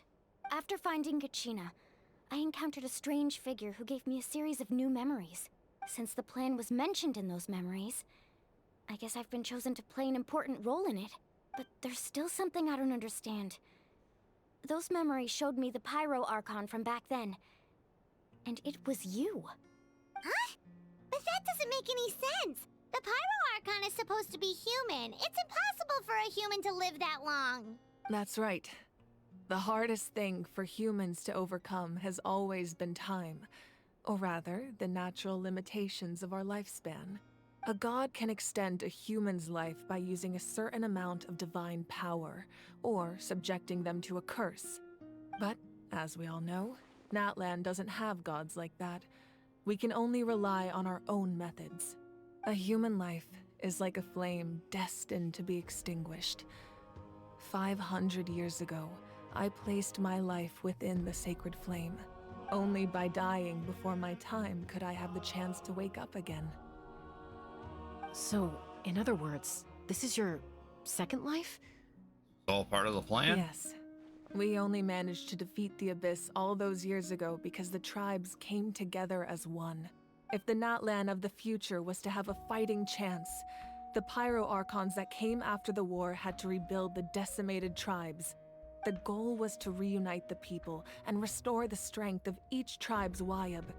Once a tribe was back to its full strength, the tribe's Wyab would select a hero, indicating the tribe was once again ready for war. The Chosen would then stand by my side in defense of our nation, just like great heroes of old 500 years ago. So that means I'm one of the Chosen? That's right. You bear the ancient name Umoja, the same one held by the hero from your tribe 500 years ago. It means unity. After your adventure in the Night Kingdom, I trust you've come to fully understand the meaning of that name. So in other words, you always knew who the Wyab were going to pick from each tribe? Yes. According to the plan, each tribe was supposed to have been fully restored by the time I awoke. But something went wrong along the way. The 6 heroes successfully inherited the ancient names from 500 years ago, but the intel regarding the plan wasn't passed on to them. Once again, it comes down to the deterioration of the Night Kingdom. Communication between the Sacred Flame and the Wyab has been blocked. Just like how the Ode of Resurrection failed to bring Kachina back. Exactly. It's just another tactic the Abyss is using against us. The Abyss may not possess intelligence, but its methods certainly aren't easy to counter. If we want to unblock that information from being passed on, my presence alone isn't enough. The ancient name-bearer must establish a greater connection to their name. So, I've tried my best to help them from the sidelines. Currently, Shilonin of the Children of Echoes, Kinich of the Scions of the Canopy, and Iansan of the Collective of Plenty have all been acknowledged by their names. Still 3 more people. During your adventure, you too earned the acknowledgement of your Wyab, Mualani. Oh no. In the process, you gained the memories stored within your name. It leaves 2 people left. But we have less than a year! Yes, but we have no choice. We cannot start the plan until all the heroes have been gathered. That's also why I haven't been able to take action despite the urgency of the situation. But if you knew this whole time, why didn't you just tell me about my role in all this? Wouldn't that make everything go a lot faster? Perhaps, but the opposite could also be true. Knowing your destiny too early could mean failing to realize your full potential. Just like your determination to save Kachina, I hope your commitment to this endeavor comes from your own strength of will, rather than a sense of obligation. So I suppose you're not going to tell us who the final two heroes are then? That's right. Their time is yet to come. Putting pressure on them beforehand will only hinder their development.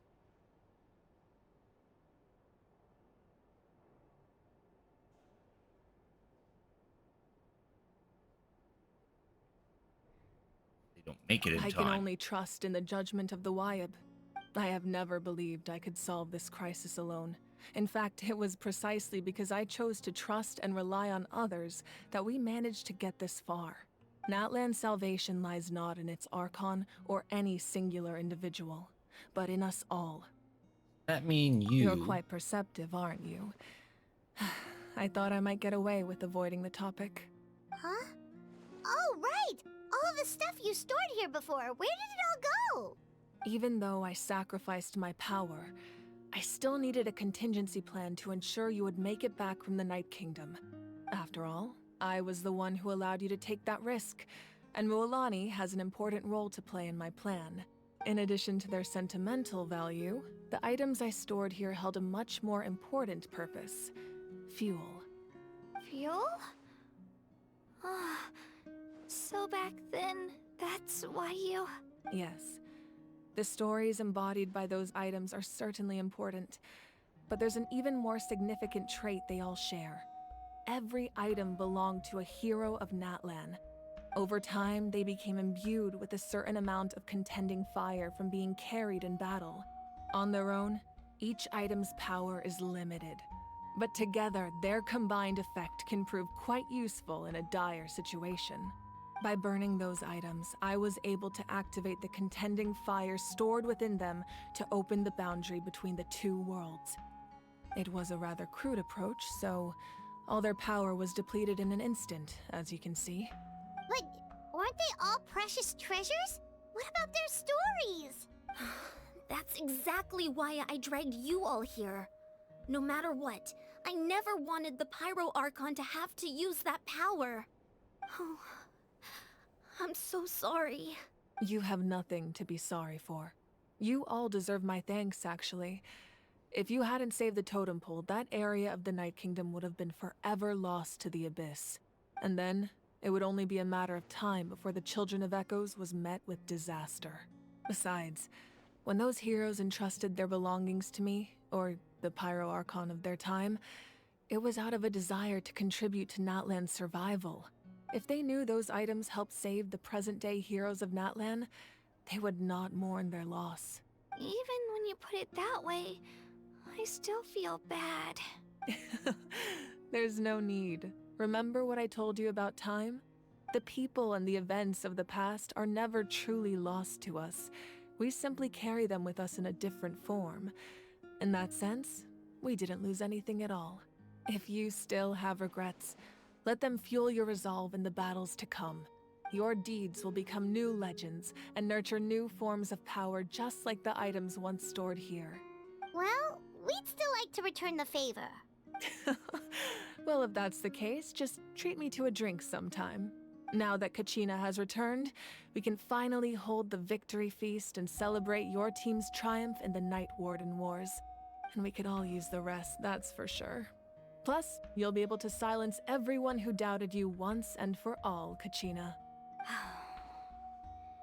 Still, now that I know the danger we're facing, having a victory feast doesn't feel right. Try not to let it get to you. It's important to stay calm. Worrying about it will only affect your judgment. All right, you should head out. I'll join you in a bit.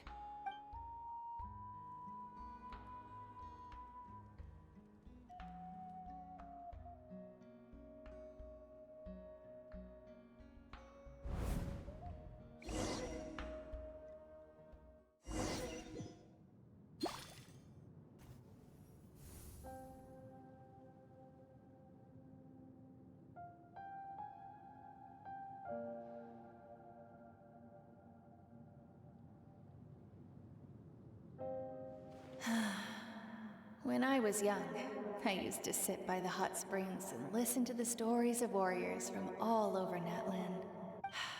They attract people from all walks of life. Friends come easy here, no matter what tribe you're from. The people of the springs have never claimed the hot springs as their own private property. They are there to bring all hot spring buddies together. Yeah, life and death It's been don't really nice mean much in this seeing game. the children in my tribe get older. It's helped me gradually understand the true value of the springs. I've witnessed their energy, their determination, their absolute passion for life. Even when they cause trouble, I never managed to hold on to my anger for long. It's unbelievable how quickly they worm their way back into my good graces. I'm certain Mualani will become a great warrior when she grows up. She possesses infinite potential. I can see it. One day, when I'm no longer in fighting form, I'll come here and tell stories to all the children, just like those warriors did for me. So, you better get busy, Pyro Archon, or I'll end up running out of stories.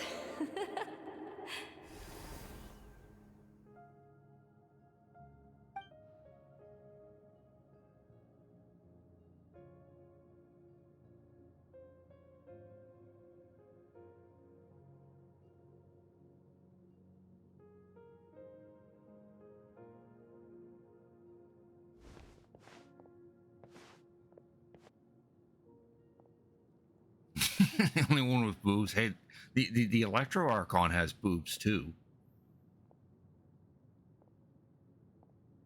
Our nation is engulfed in darkness. Our tribes stand divided, and yet you promise victory in the distant future. The Abyss is a cunning enemy, one that I faced in battle many times. Were that not the case, I would never understand exercising this degree of caution. My rage will never know absolution, and my power will no longer aid you in victory. But you came to me because you knew you could convince me with just a single sentence. Alrighty, Reno, thanks for watching. You have a good night. I understand your choice. The heroes of today will forge the path ahead with blood and fire. Just remember to earn us the victory we are owed. Otherwise, rest assured, I'll find a way to collect the debt. For He does have a nice hat.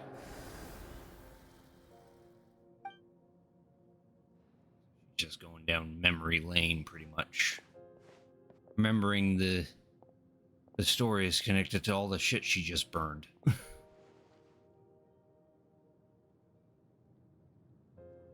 So, you're gonna head 500 years in the future to serve as the Pyro Archon again? But It's the sister and mother. right now, you're just gonna die?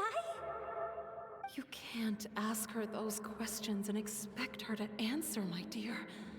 The decision is hers to make, and she deserves our support.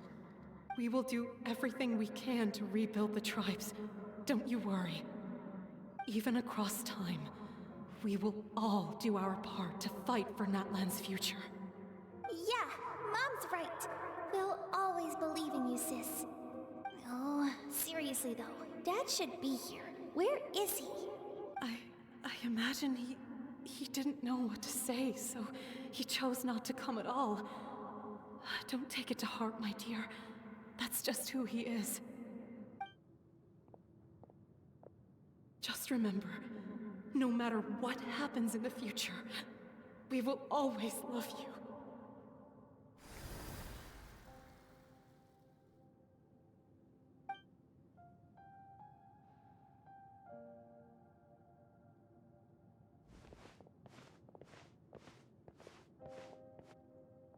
I'll come find you one day. I know I can't live that long, but I'll think of something. There has to be a way for us to meet again one day. If there's an answer out there somewhere, I'm gonna find it. So, don't forget about me.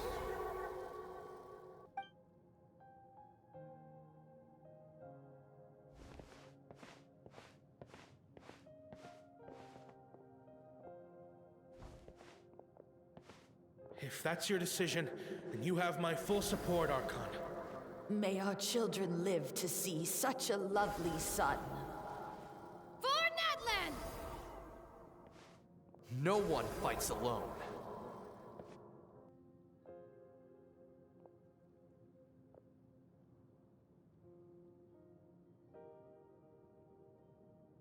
The rules are my legacy. They shall grant us the strength to overcome the next tragedy. War forged the 6 tribes, taught us how to fight, instilled in us what it means to love. Who will be the one to bring this to an end?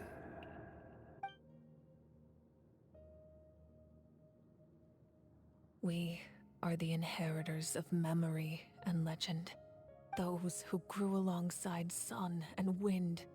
Those who forged our own destiny and future. That is Natlan's fire. The lifeblood of our nation.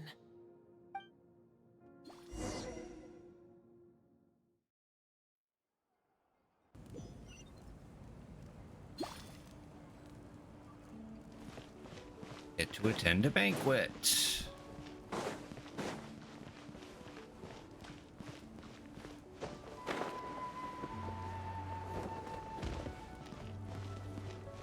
Somehow. Ah, there we go. This door opens, not the other one. Hey, Koichi! You here for the victory feast too? Oh, no. I knew Chaska would be here, so I just came to deliver some medicine. I was about to leave, actually. No, it's not that I don't want to celebrate Kachina and the others. I'm so glad she made it back. It's just... well, I'll make things awkward if I'm around my sister right now. Ah, well, you two had a fight, so Paimon can understand. She didn't cause any trouble during your trip, right? Of course not. Yeah, she was super helpful. She gave us a lot of useful information about the Abyss. That's good. That's all I needed to know. Is there a reason you asked? You were pretty outspoken when we first met, but now it's like you're holding something back. You can tell us anything. Maybe it seemed unreasonable, picking that fight with her before you left, but I did it for a reason. Her impulse to fight is extremely strong. Her mental strength helps her rein it in, but she still loses control sometimes. I had no idea what you might face in the Night Kingdom, so I didn't want to take any chances. So what you're saying is... Deliberately provoked her so she'd take that impulse out on you. Okay, so maybe it sounds a little stupid, but it works pretty well. It helps her keep her cool for a little while, at least. Anyway, I'm just glad you were able to make it back safe and sound. That's all I wanted. But do you really have to go that far? Can't you just talk it out? No way. Chaska never opens up about her own pain, especially to her family. She can't learn about this, or it'll be even harder to help her. Thanks for confiding in us. I appreciate the understanding, and don't worry. I'll find a way to help her ease this burden. Anyway, I need to get going. Enjoy the celebration. Oh, and if you ever need a doctor, you know who to find. Huh. Who would have thought there was a deeper reason behind their arguing? They're trying to look out for each other in their own way. In the end, it's all the Abyss's fault. Paimon's had enough of them. All the Abyss's fault.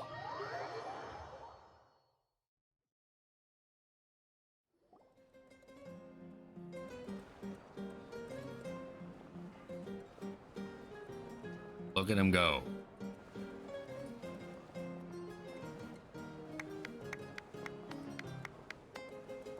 Let's give a huge round of applause to our brave young warrior, Kachina! Woohoo! Well done, Kachina. Thank you, everyone. I'm so glad I finally made it. I always knew you could do it. With so much potential at your age, you have a great future ahead of you. You're one to talk. Don't think I didn't know you were the first person to abandon your team. I'll be dealing with you when we get back. I had no choice. My friend invited me. I couldn't just say no. Oh, really? So you weren't just trying to get ahead in the first round? I wasn't, I swear. I just happened to find that bearer injured in the wild, so I stopped to bandage his wounds. When he insisted on repaying the favor, what was I supposed to do? I'm just one person. I figured Kachina would have no trouble replacing me. But the fact of the matter is that after your departure, everyone else started thinking about swapping teams too. I'm really sorry, Kachina. It was wrong of us to abandon you like that. It's amazing that you still made it all the way through to the Night Warden Wars. That's the highest honor. So, what about you guys? Did you make it far? Probably not. Our team captain drank too much the night before the competition and turned up late to the stadium on the day. We got disqualified. Rip. Serves you all right. No sympathy from me. Alright. There's no need to be like that, Uncle Pakal. Dear friends, I'd like to say a few words. Firstly, I'm grateful to my friends and our great Archon for helping to bring me back. This traveler and his companion Paimon are some of the strongest people I've ever met. If they were allowed to participate in the pilgrimage, I have no doubt that they'd win the whole thing. Oh, stop. They've agreed to let me learn from them. With their help, I believe I can become even stronger still. And let's not forget my good friends, Moalani, Chaska, Kanich, and Aeon-san. They all helped the Traveler and Paimon figure out a way to bring me back from the Night Kingdom. They too deserve to be called our heroes. So, please give another round of applause for them. Thank you so much. Well said! I'll drink to that. And she proceeds to do so. How does it feel being a hero, Kachina? To be honest, it's a bit overwhelming. It all just feels so surreal. Well, you better get used to it. Next up, undefeated champion! That way I'll also become a champion coach. Hey, please don't make fun of me.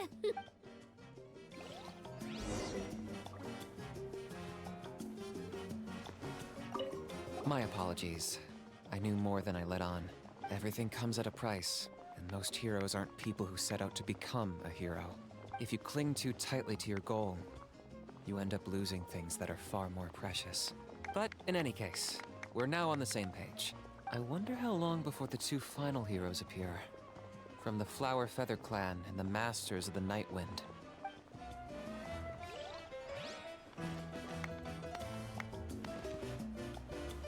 Well, I bet you anything she's probably going to be the one from the flower group. It's rare to meet travelers as strong and brave as yourselves. I raise my glass to you. Anyway, my sister's already gone back to our tribe. She has patients to treat. Oh, we actually ran into her on the way here and, well, Paimon just thinks she really cares about you. Yeah, I'm planning on visiting home myself in a few days. To tell her and the rest of the family that they need to be extra careful. I just hope they take it seriously. The Abyss has likely sensed your arrival in Natlan by now. So exercise caution on your adventures as well. It cost us a lot, but we got Kachina back safely, and that's what matters. There'll be even tougher challenges coming our way in the days ahead, though. We'll have to train harder, make sure we're in peak condition. That includes you, Paimon. I can do a special one-off session to show you the ropes. Interested? No thanks.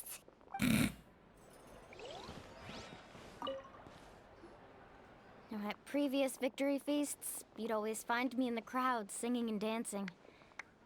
But after what I found out today, it's too much. I'm still trying to process it. It does feel weird seeing you so out of sorts. Ball isn't set in stone, though, right? Is this another pearl of wisdom based on your adventuring experience? Well, Paimon agrees with the Traveler. Everyone's come together to celebrate Kachina's achievements. That's gotta be a first. You're right. Kachina looks really happy. And now I'm being the moody one. Ugh, enough doom and gloom. Time to shake it off.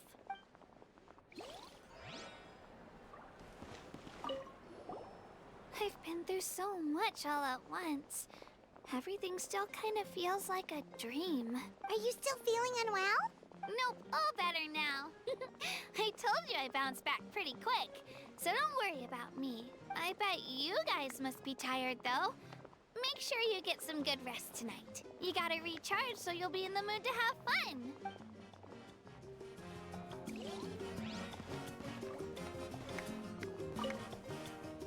All right, Kachina, let's party! I'm a little embarrassed. Don't be. Come on, you're the star of the show today.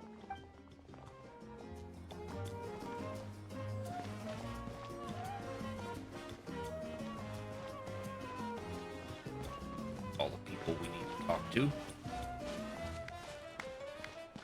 Talk to the Pyro Archon now. Ah, you're here. Have some fruit juice. I got it specially for you two. How did you know? That's Paimon's favorite! You look like you've still got questions. Ask away. Why did you get the heroes of the past to join you in this age? Because they had their own lives to live. The thought of telling them, abandon your families and everyone you love, and come with me to the end of time, for in 500 years Natlan will be destroyed, it seemed too cruel. You could just as easily point out that everything in this world would come to an end eventually. But life is short. And beyond a point, it just doesn't seem real. Imagine if I said, let's leave right now, and go save the sun because it'll flame out in a few million years. It would sound quite ridiculous. I couldn't make them shoulder that burden with me. Besides, every generation will have its heroes, this one included. The plan could still work without them. Or, of course, without me. But since I was the one who came up with the plan, I felt duty-bound to see it through to the end. Paimon's suddenly remembering that portrait in your room. Was that your family from back then? Yes, it was. So when you asked me who my sister grew up to be, the truth is that very little information survives. From what I've been able to piece together, I can conclude with a reasonable degree of confidence that she ended up as an architect and artist. She played an instrumental role in rebuilding the scions of the Canopy tribe, designing and building many houses. But of course, none of her buildings are around anymore. Aww. Still, it was an impressive achievement, and I'm very proud of her. That's the life you had to leave behind. You feel loss keenly.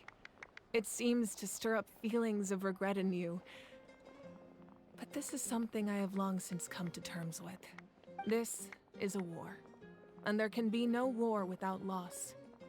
I am already far more fortunate than those who lost their lives to the Abyss. The people of Natlan look to me as their Archon, and the weight of their expectations is mine to bear.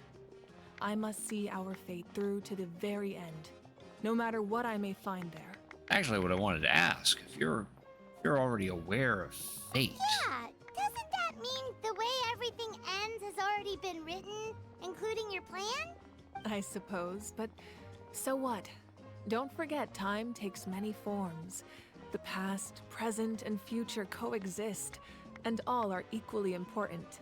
Even if the future ends in destruction, there's still no reason to give up on the here and now.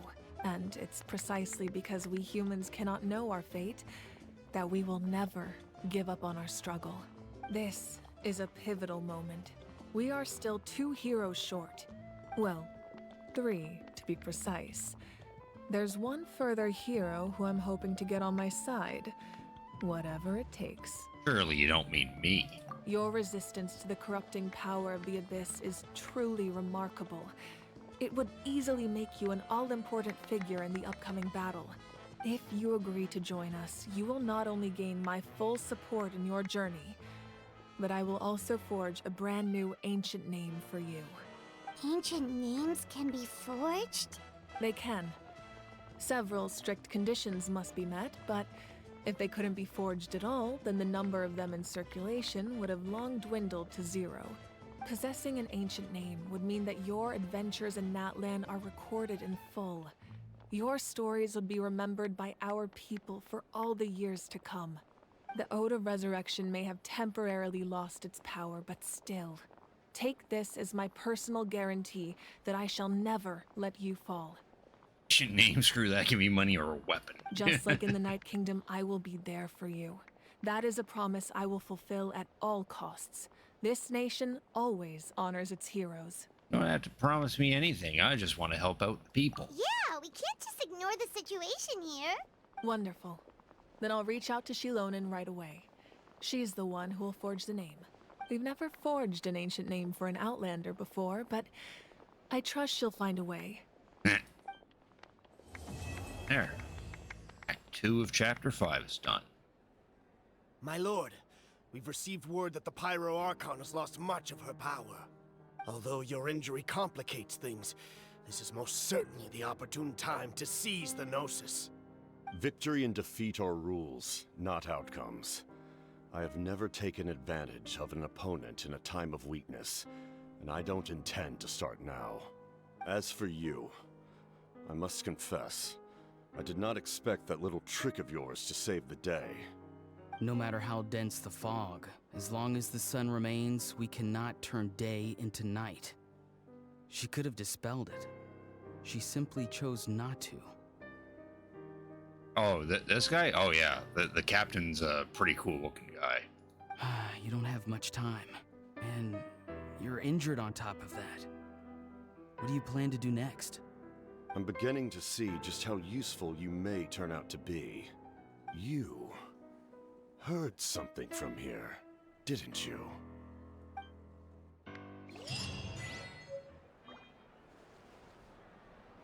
He clearly... yeah, clearly. He unfortunately is on the bad guy's side for now, but see how the story turns out. Oh, something else you'd like to ask? Ooh, we can ask more stuff. Captain's whereabouts. Our intel suggests he hasn't made any new movements yet. Although Kenich's investigation helped us confirm that he's being aided by someone from the Masters of the Nightwind. I'm getting closer to narrowing down who that may be, but it's still unclear whether this person aided the captain out of willingness or coercion. If you learn anything about this during your adventures, please let me know. Oh, something else you'd like to ask? About elemental energy in the Abyss. The Abyss is the most formidable enemy in all of Teyvat. In the beginning, it took failure and tragedy to even begin to learn how to fight back. All of the methods you've seen in other nations were developed based on experience and insight passed down over generations. We know them to work, but few of us actually understand why. I'm gonna go back to being 28 and have enough money. What would you do with life? To be honest, I'd probably, if it was enough money, I'd probably try to go to a college and university and pick up something that would definitely improve life in terms of my job or something like that, I guess. It's the same for the method we use here in Natlan. Ever since ancient times, elemental energy has been one of our most reliable weapons. To be honest, I don't know what I Abyss. would pick up. That would just be my first thought. Go back to school. I don't know what. I can't think of what I want to take at that time. But it would definitely be something that would probably get me a better paying job. So that way my financial situation would be a lot better. As for the principles behind it, I'm afraid you might have to seek answers from someone older than the position of Pyro Archon itself. Oh, something else you'd like to ask? Absence of people from Natlan and other nations. That also comes down to the long-standing effects of the Abyss. Our people's survival is inextricably tied to the Wyab, but their power has its limits. They cannot offer our people the same degree of protection outside our borders. In fact, people who do decide to leave often suffer from memory loss and emotional issues. Ooh. Everyone in Natlan understands this. That's why our people never leave without a good cause.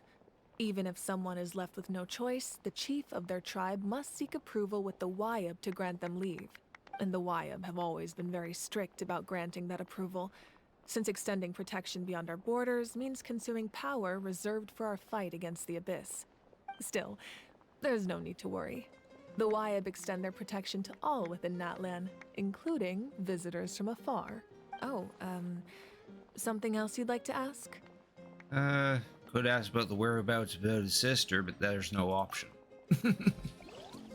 There we go. I'd say the main story up to this point is now done and over with.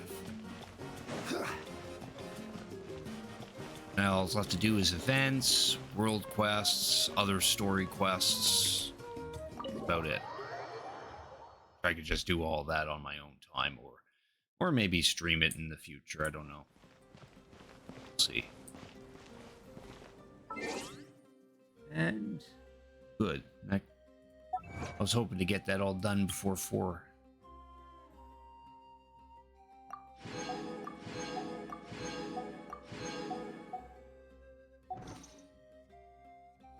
What else do we got? This. Samantha's wine tastes this. Claim that. Same as I remember. There was another thing to claim, wasn't it? No, we already did this one. But where are those who share the memory? Cool.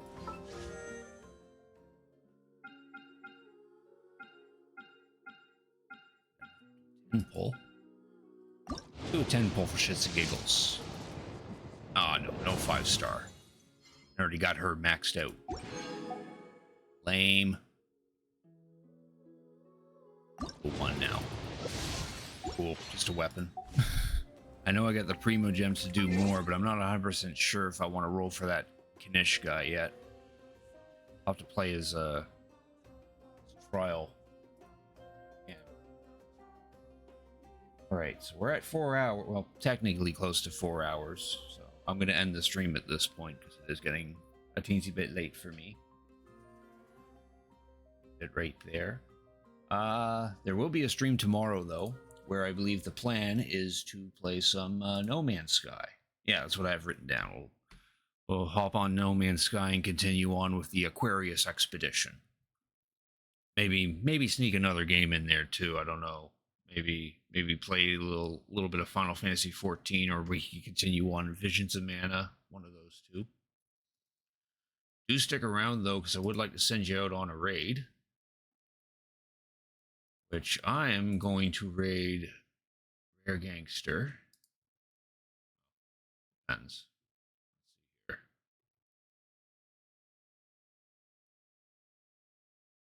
see here. I think we'll raid Rare. Everyone else isn't really playing anything that I care to.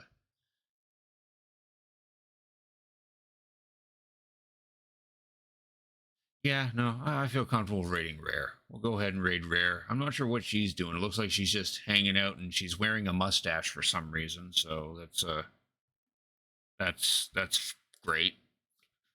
I don't know what's going on there. All right, sec. Start raid. There we go. Feel free to join in on that raid. I'm sure she'd appreciate it, but you don't have to if you don't want to. So again, next stream will be tomorrow, and we'll play some No Man's Sky. With all that said, thank you all for watching. Hope you have a good night. Hope to see you all tomorrow, and please enjoy Rare Gangster.